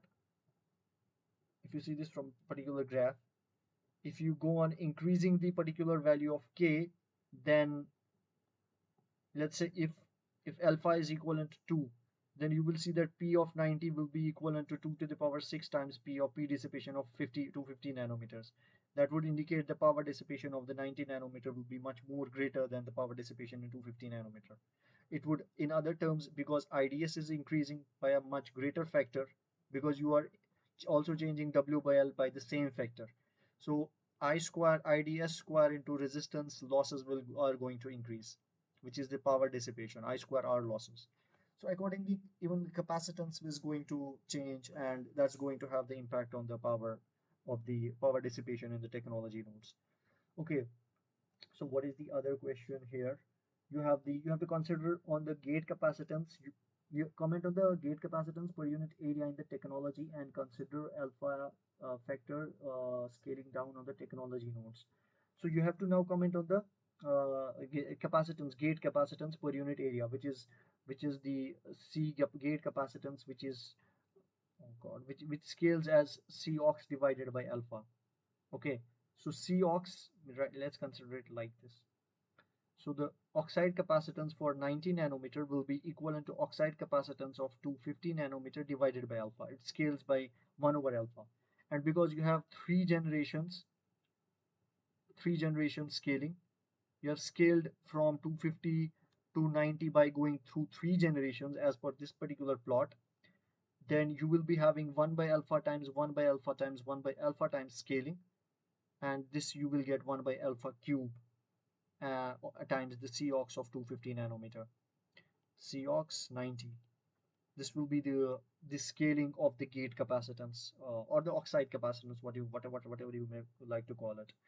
And this is the answer of this question is 1 by alpha cube. Where is that? Oh God. Okay, I think this is the correct answer of this question, but maybe there might be some issue with the options in this particular list, because this does not seem to be correct. This is not correct. This is for one scaling. These are absolutely not correct. So yeah, this is the correct answer of this question. Maybe there is some issue with this options of this particular question. This is the correct answer. It will scale as 1 over alpha cube, where alpha is certain particular scaling value. Okay, so now choose the correct statement in regard to the constant voltage scaling. So constant voltage scaling means whenever you are scaling down, you have to also scale other parameters accordingly. Let's say the capacitance, let's say you are going to impact the drain to source voltage, but you have to choose the correct statement among the following. So that's why for this particular question, I introduced the concept of noise margin. Noise margin is something like this. If you have, let's say, if you have a CMOS circuit where you have made a NOT gate using a PMOS and an NMOS, PMOS plus NMOS. This is something called as CMOS. Or what happened? This is something called as CMOS. Oh God.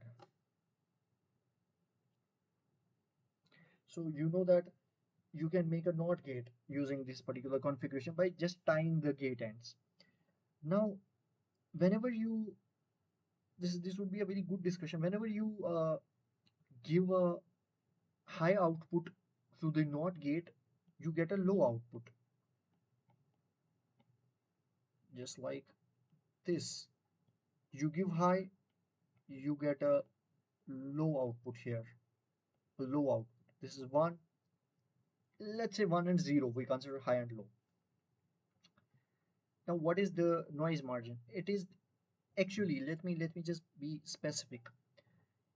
In actual scenario, whether it's digital electronics, whether it's analog electronics, you don't actually have 1 and 0 inside the device. It is just the name we have given to certain voltage levels. Okay, there is nothing digital in this world. Just be specific. Let me be specific. Everything we have is analog, a continuous thing.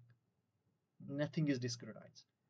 We have now used certain value ranges to interpret it as 1 and certain value ranges to interpret as 0.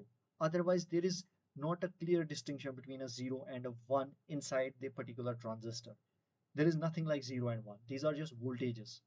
And you know, voltage is not a it's not a digital thing. It's a continuous voltage. It's a continuous analog thing, whatever you give. Okay. So why I'm saying this? Because when you interpret something as 1, it has certain meaning inside the transistor. When you interpret something as 0, it has certain different meaning. Okay. Let's consider this plot here. Whenever you give, let's say this is the input. Let's say this is the input I make, black one.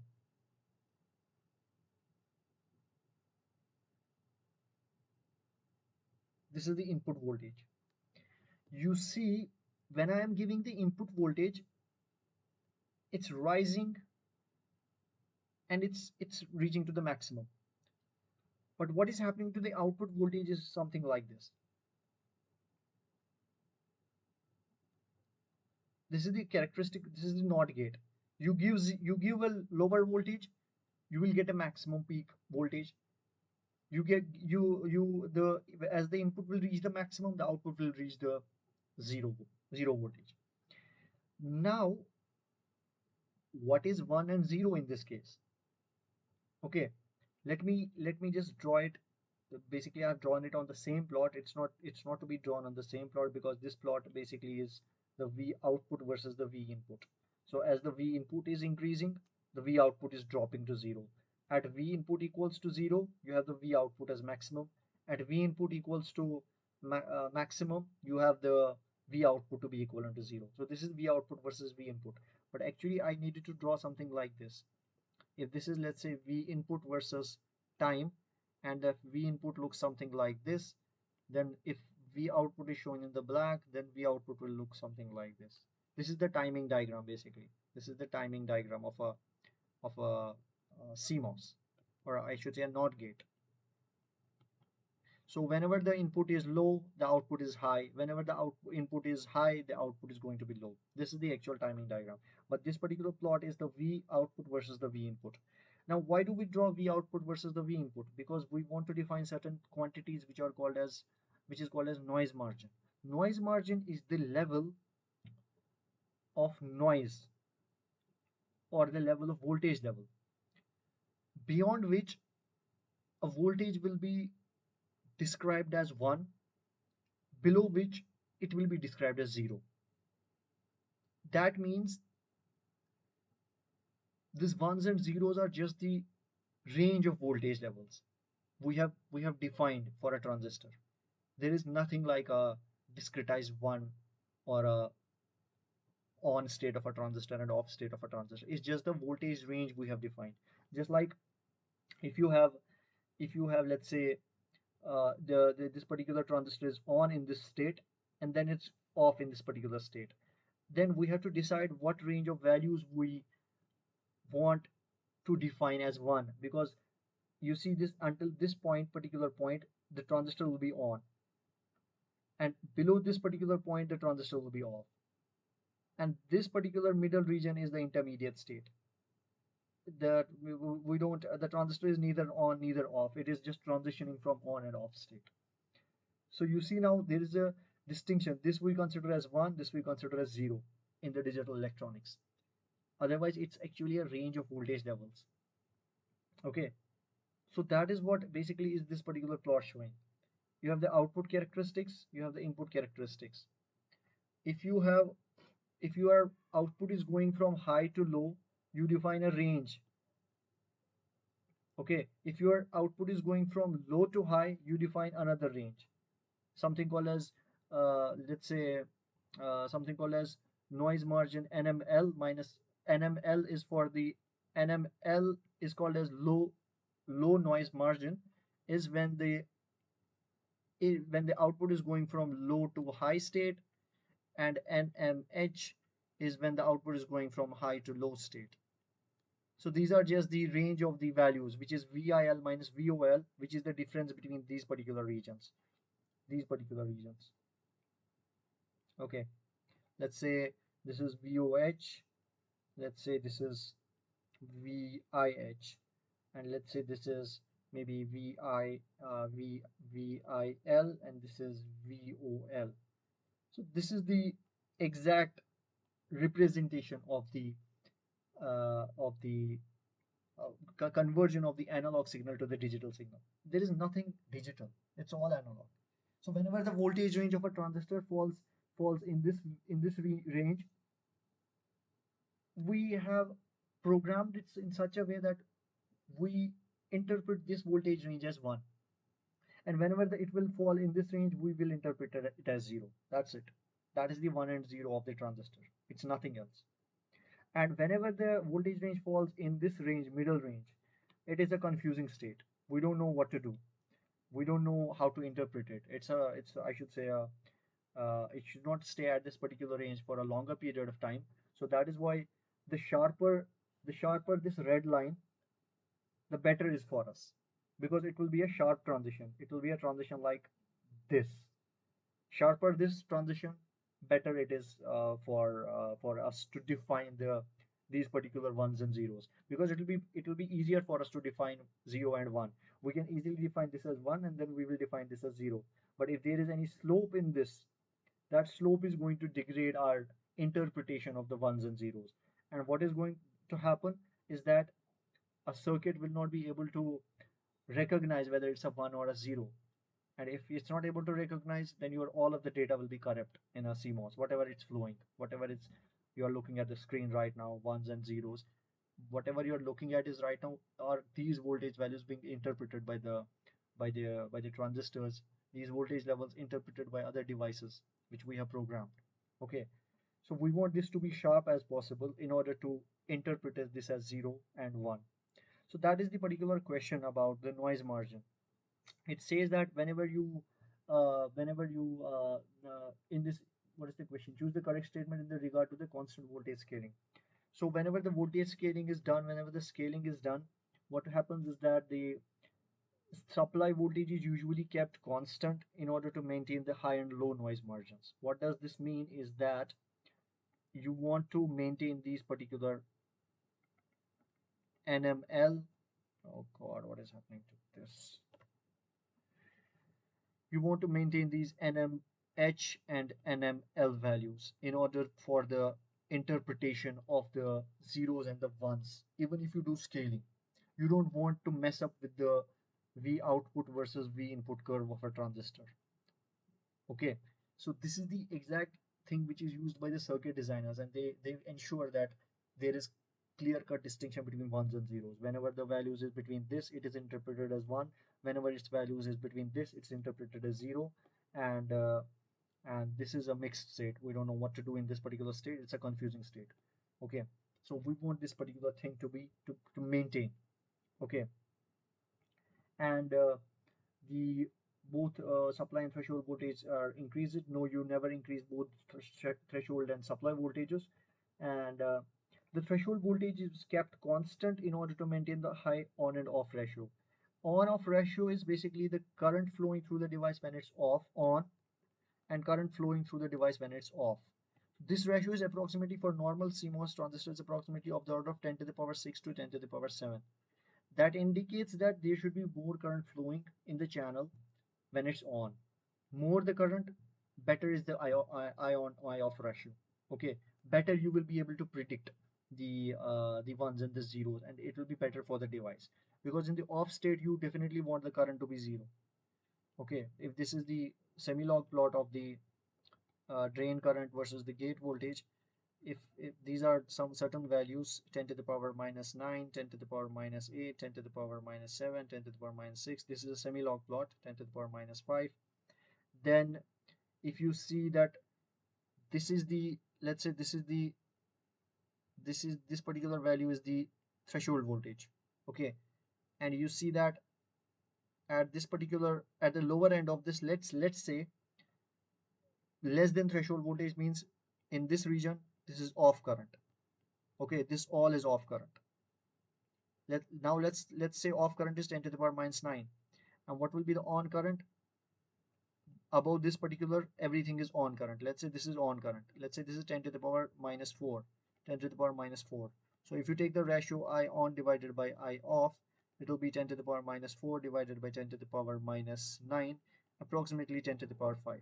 So this is what we want. There should be huge I on I off ratio for a transistor, so that in a sub-threshold regime, below threshold, it should be ideally off. There should be low leakage, and the ion current should be large. Okay, so that is what we wanted to maintain. And what is the other thing? In a short channel MOSFET, as VDS is increased, what is happening? Effective channel length reduces, the total drain current increases. Effective channel length reduces, the total drain current increases. Effective channel length increases. Okay, there are so many increase and decrease. So let's see what happens in a short channel MOSFET when VDS is increased. So effective, you know that whenever in a short channel MOSFET, these are the drain and source are so close to each other that they affect each other, and that's what we have earlier discussed. We have earlier discussed that there is a overlap between the depletion region looks something like this. Now it affects the overall channel length because now the depletion region has occupied the channel length. It has occupied the channel length also. And now when you increase the VDS, it because of the pinch off, now there will be smaller channel region which is available. That means the L effective, which was earlier this thing, let's say this was earlier L, it's going to reduce because of the application of the drain voltage. It's going to be L dash, and L effective will be L minus L dash. That means L effective will be reduced. Effective channel length reduces. And when you know that when the effective channel length reduces, the overall drain current is going to increase because ID is inversely proportional, directly proportional to W by L. This reduces, this increases. Okay, so you need to consider the basically the L effective here, which will be L minus L dash. Okay, so that gives rise to basically increasing the drain current inside this particular thing, and that's what basically is one of the motives to reduce the overall channel length, to reduce the for the short channel MOSFETs. But what that gives rise to is something called as I should say, whenever the drain voltage is, this is the output characteristics of a transistor, ID versus VDS. So ideally it should look like this, where this reaches a constant value after Vg minus Vt value, which is Vd saturation value. Okay, this is the saturation regime. Ideally it should be constant, but now it does not. It looks something like this. And now that we have discussed in the previous section, that this is because something called a channel length modulation. The channel gets modulated because of the drain current. Okay, now if the channel gets modulated, that means L channel is equivalent to L minus L dash. Now the overall channel length reduces, and what it gives rise to, if you just extrapolate this green curve, if you extrapolate it in the back side, if you just extend it on the back side, even this thing, let me just draw it for the one curve. It will just converge at one point. It will just, these all will converge at one point. Let me just draw it like this. If you just converge all of these particular things at one particular point, this point, this is minus some negative voltage value. Okay, but at this negative voltage, ID will be 0. Okay, and in the drain current equation, you have, whenever the channel length modulation takes place, you have an extra factor of 1 plus lambda times VDS. How does this come up? Let's not go into that detail. But overall drain current in saturation regime becomes some prefactor, which is the transconductance factor kappa, VGS minus V threshold square 1 plus lambda times VDS. That indicates in the saturation there is an impact of the drain voltage now, and this is the channel length modulation. Because you have an impact on the channel, you have the impact on the current characteristics. And now if you want to, if experimentally how the people compute this channel length modulation factor, this lambda is the channel length modulation factor.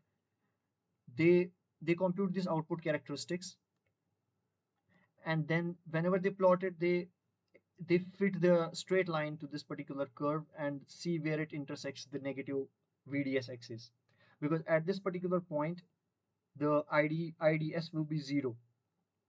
When you put the IDS equals to 0 in this equation, you get 1 plus lambda times VDS is equivalent to 0. You get lambda equals to minus 1 by VDS. So this particular negative drain to source voltage is called as channel length modulation factor. So this is the factor which is multiplied with the drain to source voltage, this particular thing that modifies the drain to source current. Okay, so this is called a channel length modulation. And the answer of this question basically is, what was the answer of this previous one? I think the previous one was that effective channel length reduces and the drain current increases. And for the which question is this? In a short channel, yes, this is the answer of this question that we have discussed. Now we have to consider two MOSFETs, M1 and M2. M1 is given the dimension, M2 is given the dimension, gate oxide thickness, and so on and so forth.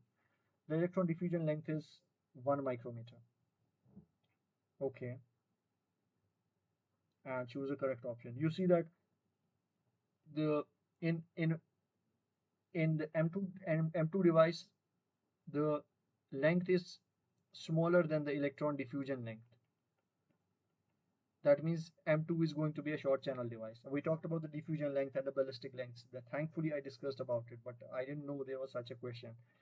So whenever the channel length falls below that electron diffusion length, it is a short channel device. That means M2 is going to be a short channel MOSFET. I think this would be the answer of this question.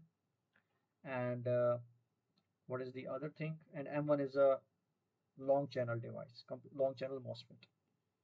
I think that is the answer of this question. We discussed about the diffusion length, ballistic length in the previous, I should say, previous slides.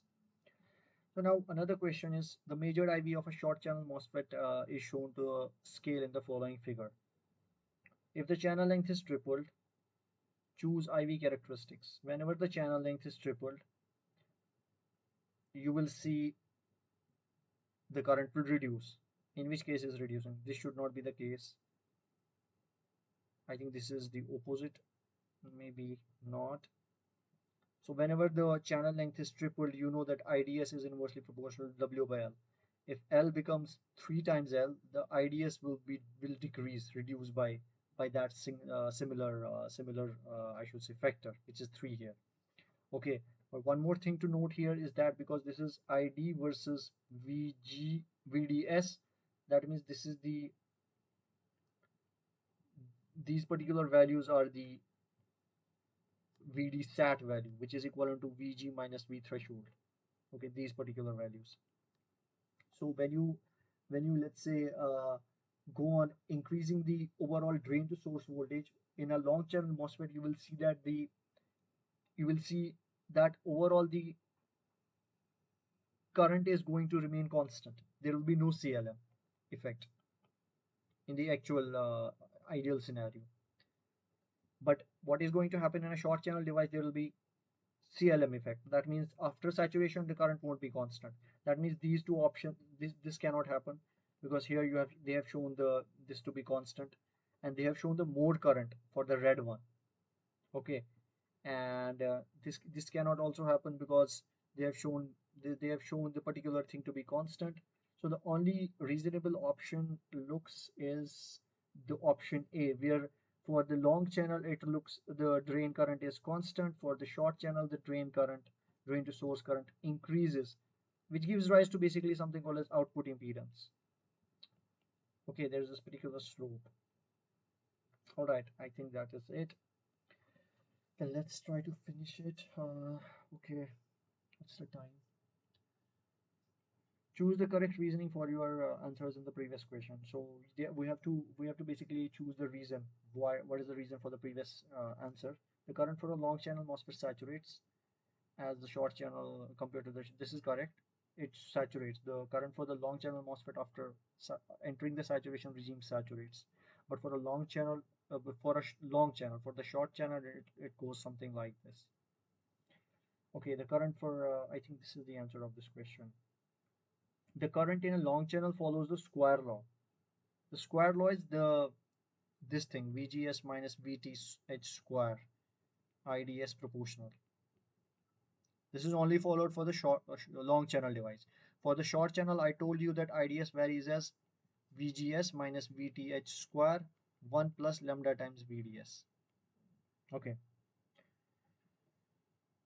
Let's not talk about velocity saturation here, but that is also the another scenario where long channel MOSFET reaches the critical field at smaller applied biases, leading to velocity saturation. You know that the drift velocity versus the electric field curve, drift velocity is directly proportional to electric field. And there is a constant of proportionality, which is mobility. That means it should increase like this, linear, and the slope will be the mobility. But what you see is that it basically saturates after reaching certain value of electric field. This is called as critical electric field. Okay, and this is called as VD saturation. This is the saturated velocity. Just give me a second. Just give me a second. I have to answer this call. Hello. अम्मा बस meeting में बकरे मैंने phone चलो चलो मतलब मैं लगे 10-15 मिनट कोत अच्छा ठीक هذا نيني بلاش بس أمر بيت جريش نقصه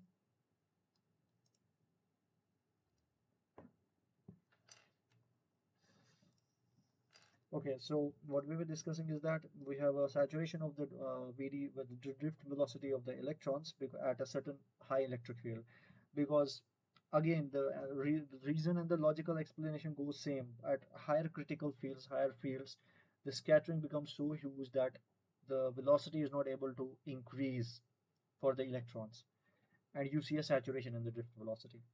and and it seems logical because velocity cannot go on increasing, otherwise it will cross the velocity of light, which is not possible.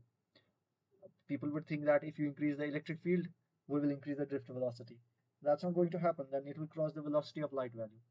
Okay, so it has to saturate at a certain point, and this saturation is caused by certain mechanisms which limit the mobility of the electron, which limit the motion of the electron. The scattering, basically the scattering becomes at this particular position, scattering becomes so huge, they become dominant, that no more velocity of the electron is able to increase. Okay, now why does that happen? That have we have to discuss the physics in a deeper sense, also the mathematics of it. Let's not go into that detail right now in this class. So given below are the few statements regarding the FinFET. Okay, well, this FinFET is the technology which is basically used right in today's world. Maybe Professor has talked about it. It's today's technology, and it was basically discovered by someone called as Chen Ming Hu, and he's a I think he's an emeritus professor at University of California, Berkeley, emeritus at UC Berkeley College. And I think I was fortunate enough to meet him at Berkeley and discuss about this particular technology. And he's quite an old man now, but he's an emeritus professor. So he gave us this fantastic idea in 1998. He talked about that what if we just, instead of thinking about gate as a layer, why don't we draw it like a fin of a shark? And that basically changed the entire scenario. But only thing it complicated was modeling it, because right now people are still trying to model it, the physics of it. Because now you have to study, you have this metallic plate, you have this metallic fin, which is the gate. Now you have to talk about the 2D electrostatics, because you have applied the voltage over on this side, you have this side, you have the other side. So you have to solve the Poisson in a two-dimensional fashion. You have to talk about 2D electrostatics of a plate. Okay, and maybe professor has talked about it much more. So what this question is related to is that given below are few statements regarding the FinFET technology. FinFETs are better electrostatic control over gate than planar MOSFETs. Okay, FinFETs has lower ion-off ratios. FinFET has lower leakage current than planar MOSFET, and for a similar operating voltage, planar MOSFETs offer much lower delays than the FinFET. Okay, so the first thing why this particular gate configuration was made is to control the channel. It gives a better control over the channel, better channel control. Because now you see the gate is surrounding the entire region of this particular channel. It's like a gate all around thing. So it's like gate is surrounding the channel all around. I don't have a particular picture here that I can show. Maybe I will show the gate. No, I should show FinFET. Yeah, this is the FinFET. So this is the exact figure which uh, I wanted to open. So this is the exact schematic of the FinFET. So you see how the gate is placed like a fin, and if I paste it here,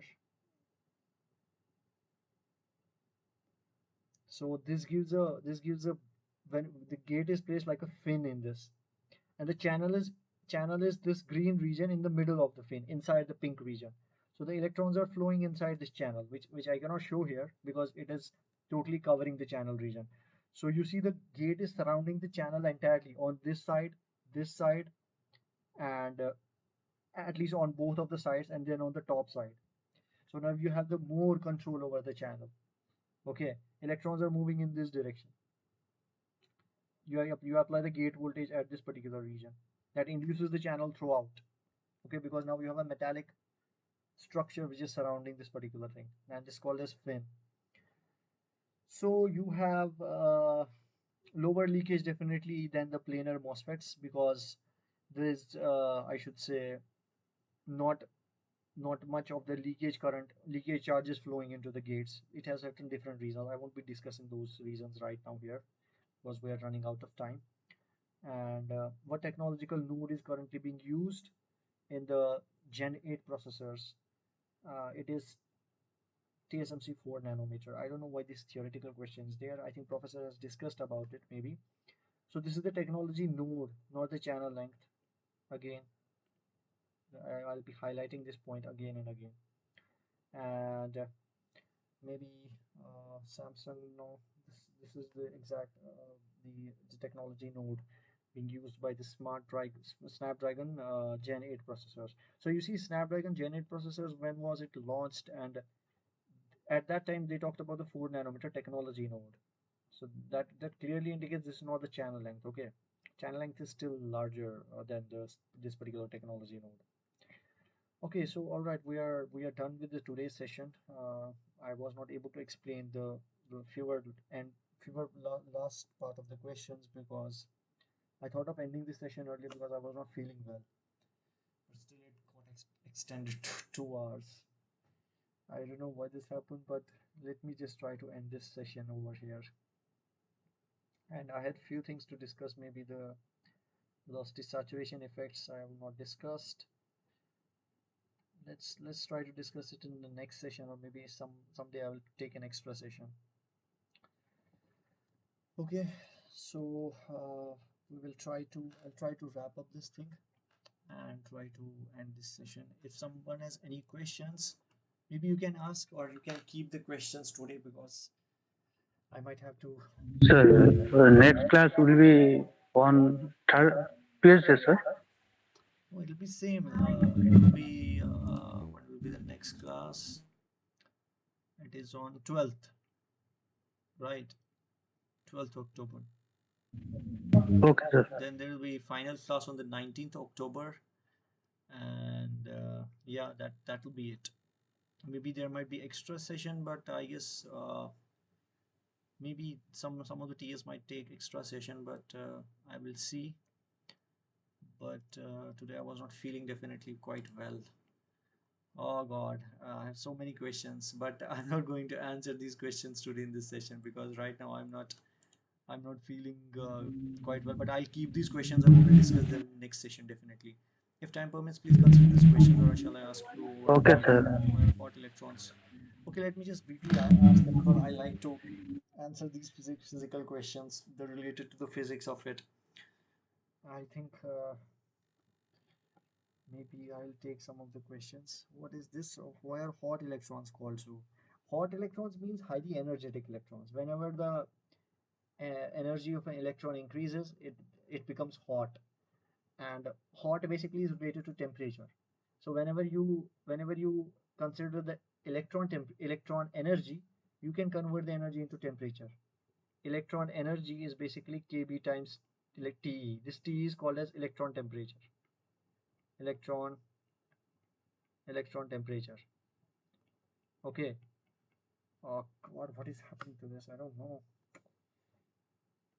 Electron temperature. So electron energy can be converted to electron temperature, and this electron temperature is huge. It's of the order of, I don't know why is this stopping. This is electron temperature is of the order of 10 to the power 4 Kelvin to 10 to the power 5 Kelvin.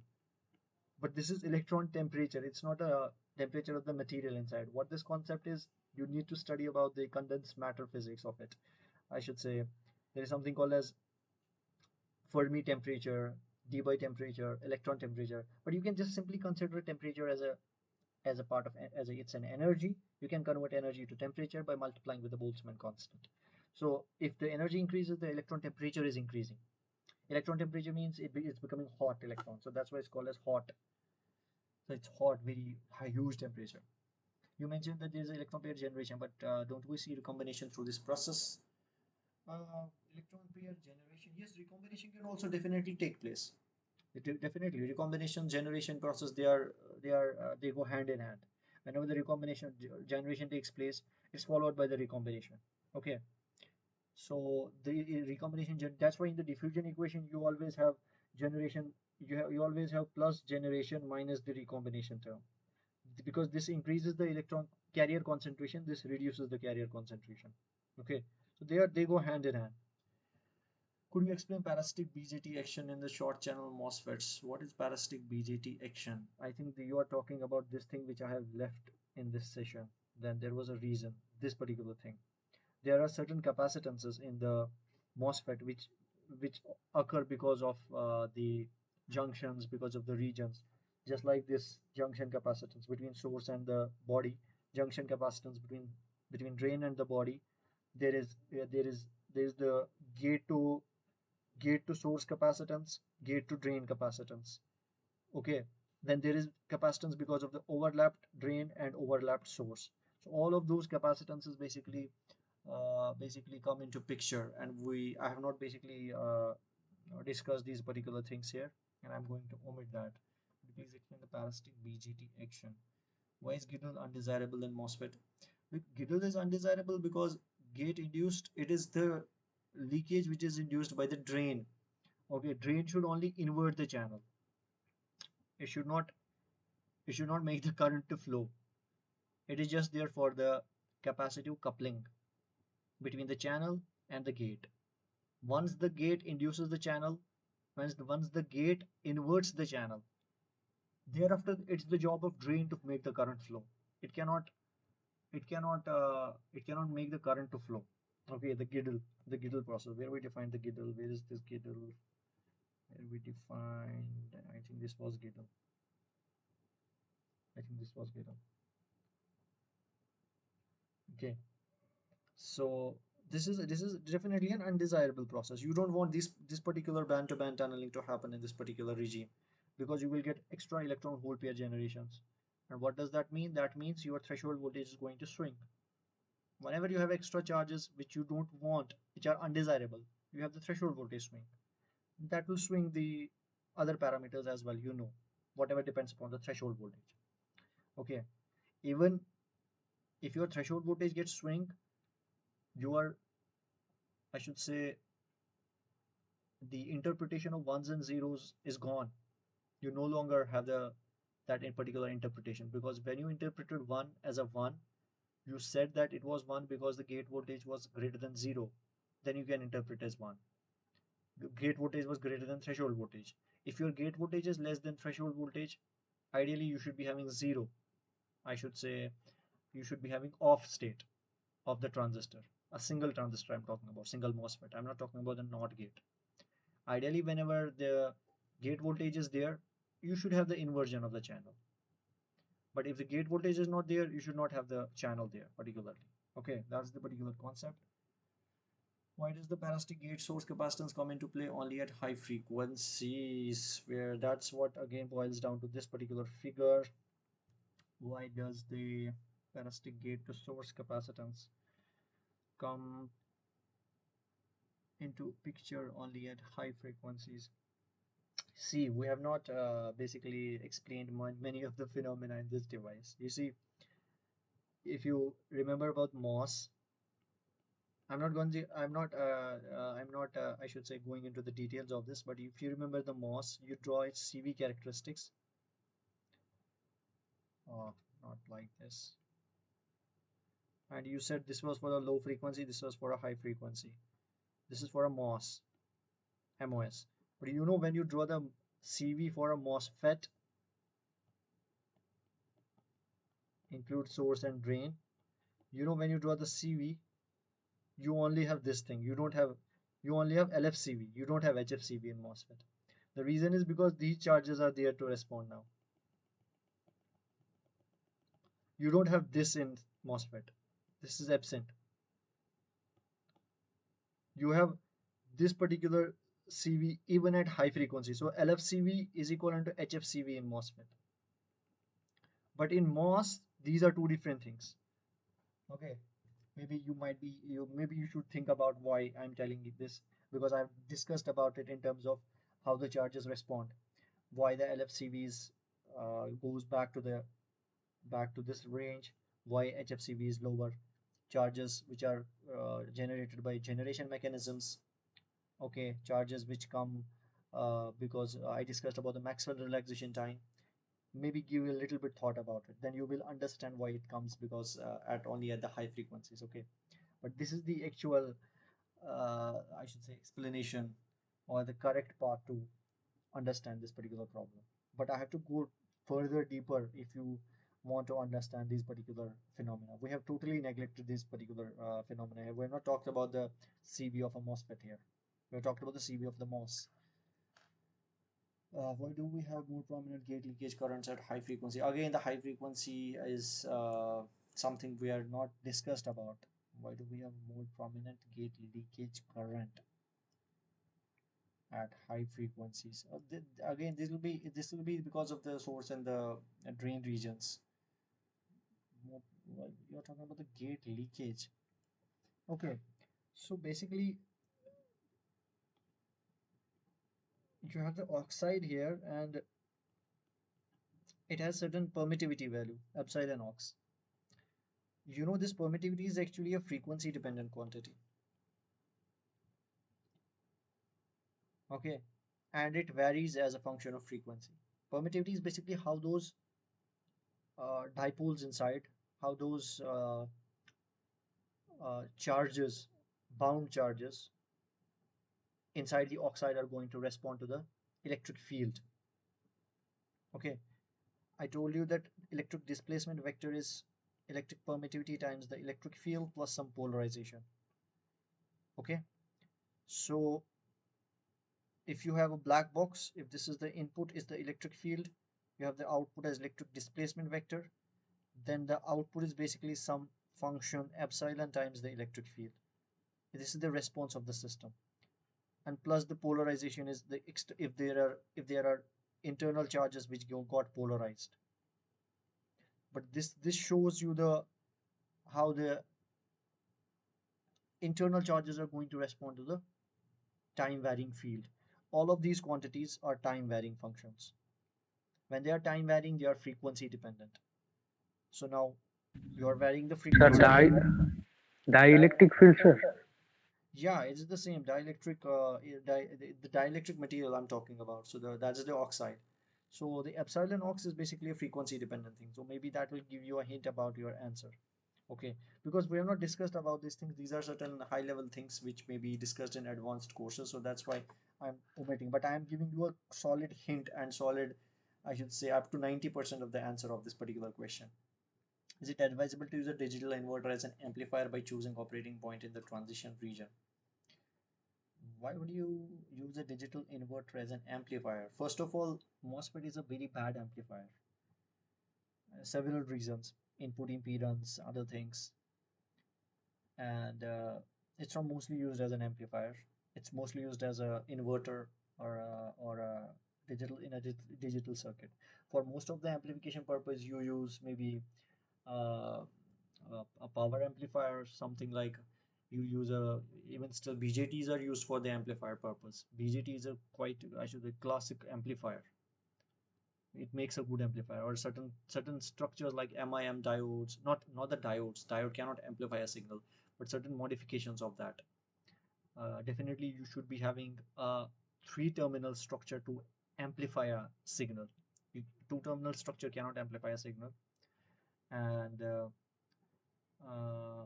I don't know why it's not. I don't know why it's what do you mean by seventh question, but definitely a MOSFET. Like if you talk about the inverter, MOSFET as an inverter, you cannot.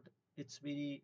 It's not encouraged to you. It can be used as an amplifier. It's a very bad amplifier because of the input impedance and other things because of So these I things. believe for low frequencies, it could be used, right? Because Mm, well, like where is it used? I mean, I don't know as no, I such. just got this doubt by looking at the Cara, V in V out Cara, where I saw that in the transition region, even for a small change in the input, you get a large change in the output. Okay, all right. But as such, what do you mean by what? Can you just say it again? What do you mean by Kara? I mean, I mean the V out versus V in Cara um, that you just drew some time back. okay, that characteristics. Yeah. Okay. Mm-hmm. There, if you had to consider the intermediate region, Mm-hmm. even for a small change in the input, you get a large change in the output, right? Oh, all right. You're saying this region. So, yeah, if you mean this is the V output, this is the V input. If your slope is much more, then you will be having a if for a small delta V in, you will be having huge delta V out. This is what you mean to say. Yes, yes. Yes, maybe you are correct. Then in that scenario, if you operate somewhere in this particular region, then it can act as a amplification of a signal. I mean, you are going to amplify the signal. Also, for low frequencies, MOSFET has a high Z in, right? Input Right. impedance. Then why don't we prefer using a MOSFET as an amplifier? MOSFET is maybe for certain low frequency applications it is used, but most of the amplification purposes, I should say, if you talk about the high frequencies, communication purposes, which are in your, let's say, mobile phones or Wi-Fi's, most of the amplification purpose takes place in those signals. Then we usually prefer using certain different other configurations, which are definitely not MOSFETs. There are certain BJT configurations or modifications of other transistor configurations. But definitely it can be used for maybe low frequency audio signals, but other configurations like if you talk about the BJT is so dominant in this particular field, in this amplification field, that there are so many, I should say, configurations of the BJT, the common source, common emitter, and other configurations which are dominant for the amplification purpose. So that's why, and BJT definitely came before the MOSFET, and people were already using it as a amplifier. And when they saw that MOSFET is not acting as a, it's not giving you that much gain as compared to that of the BJT. Okay, so the gain is the, I should say, the important parameter in the amplifier system. But from the circuit point of view, maybe there might be some other reason why people are not using it predominantly. Maybe might have to look for it. Okay. I think that's what makes the BJT still relevant today. Right, they are relevant, but unfortunately, people don't talk about it. Even in this course, it's very unfortunate BJT was not discussed, right? Yeah. That is very unfortunate. It's very, I mean, it's not good. People should definitely discuss BJT. I don't know why they have not included BJT in the syllabus, but I think one of the reasons is because what I find personally, BJT is the most complicated device till now what I have studied. That's for sure. And it is definitely a part of the PN junction. If you understand PN junction, you can understand everything. But BJT is much more, I mean, well established, and it should be definitely taught in this before teaching the metal semiconductor junction or the MOSFET. I don't know why it's not kept here.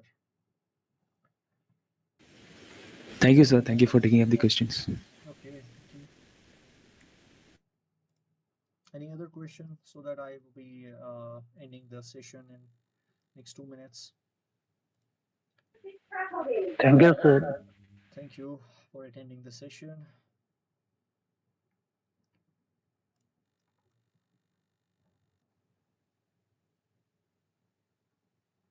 Okay, okay, then let me end this session. Okay, thank you. See you guys on 12th. Bye bye. Bye, sir.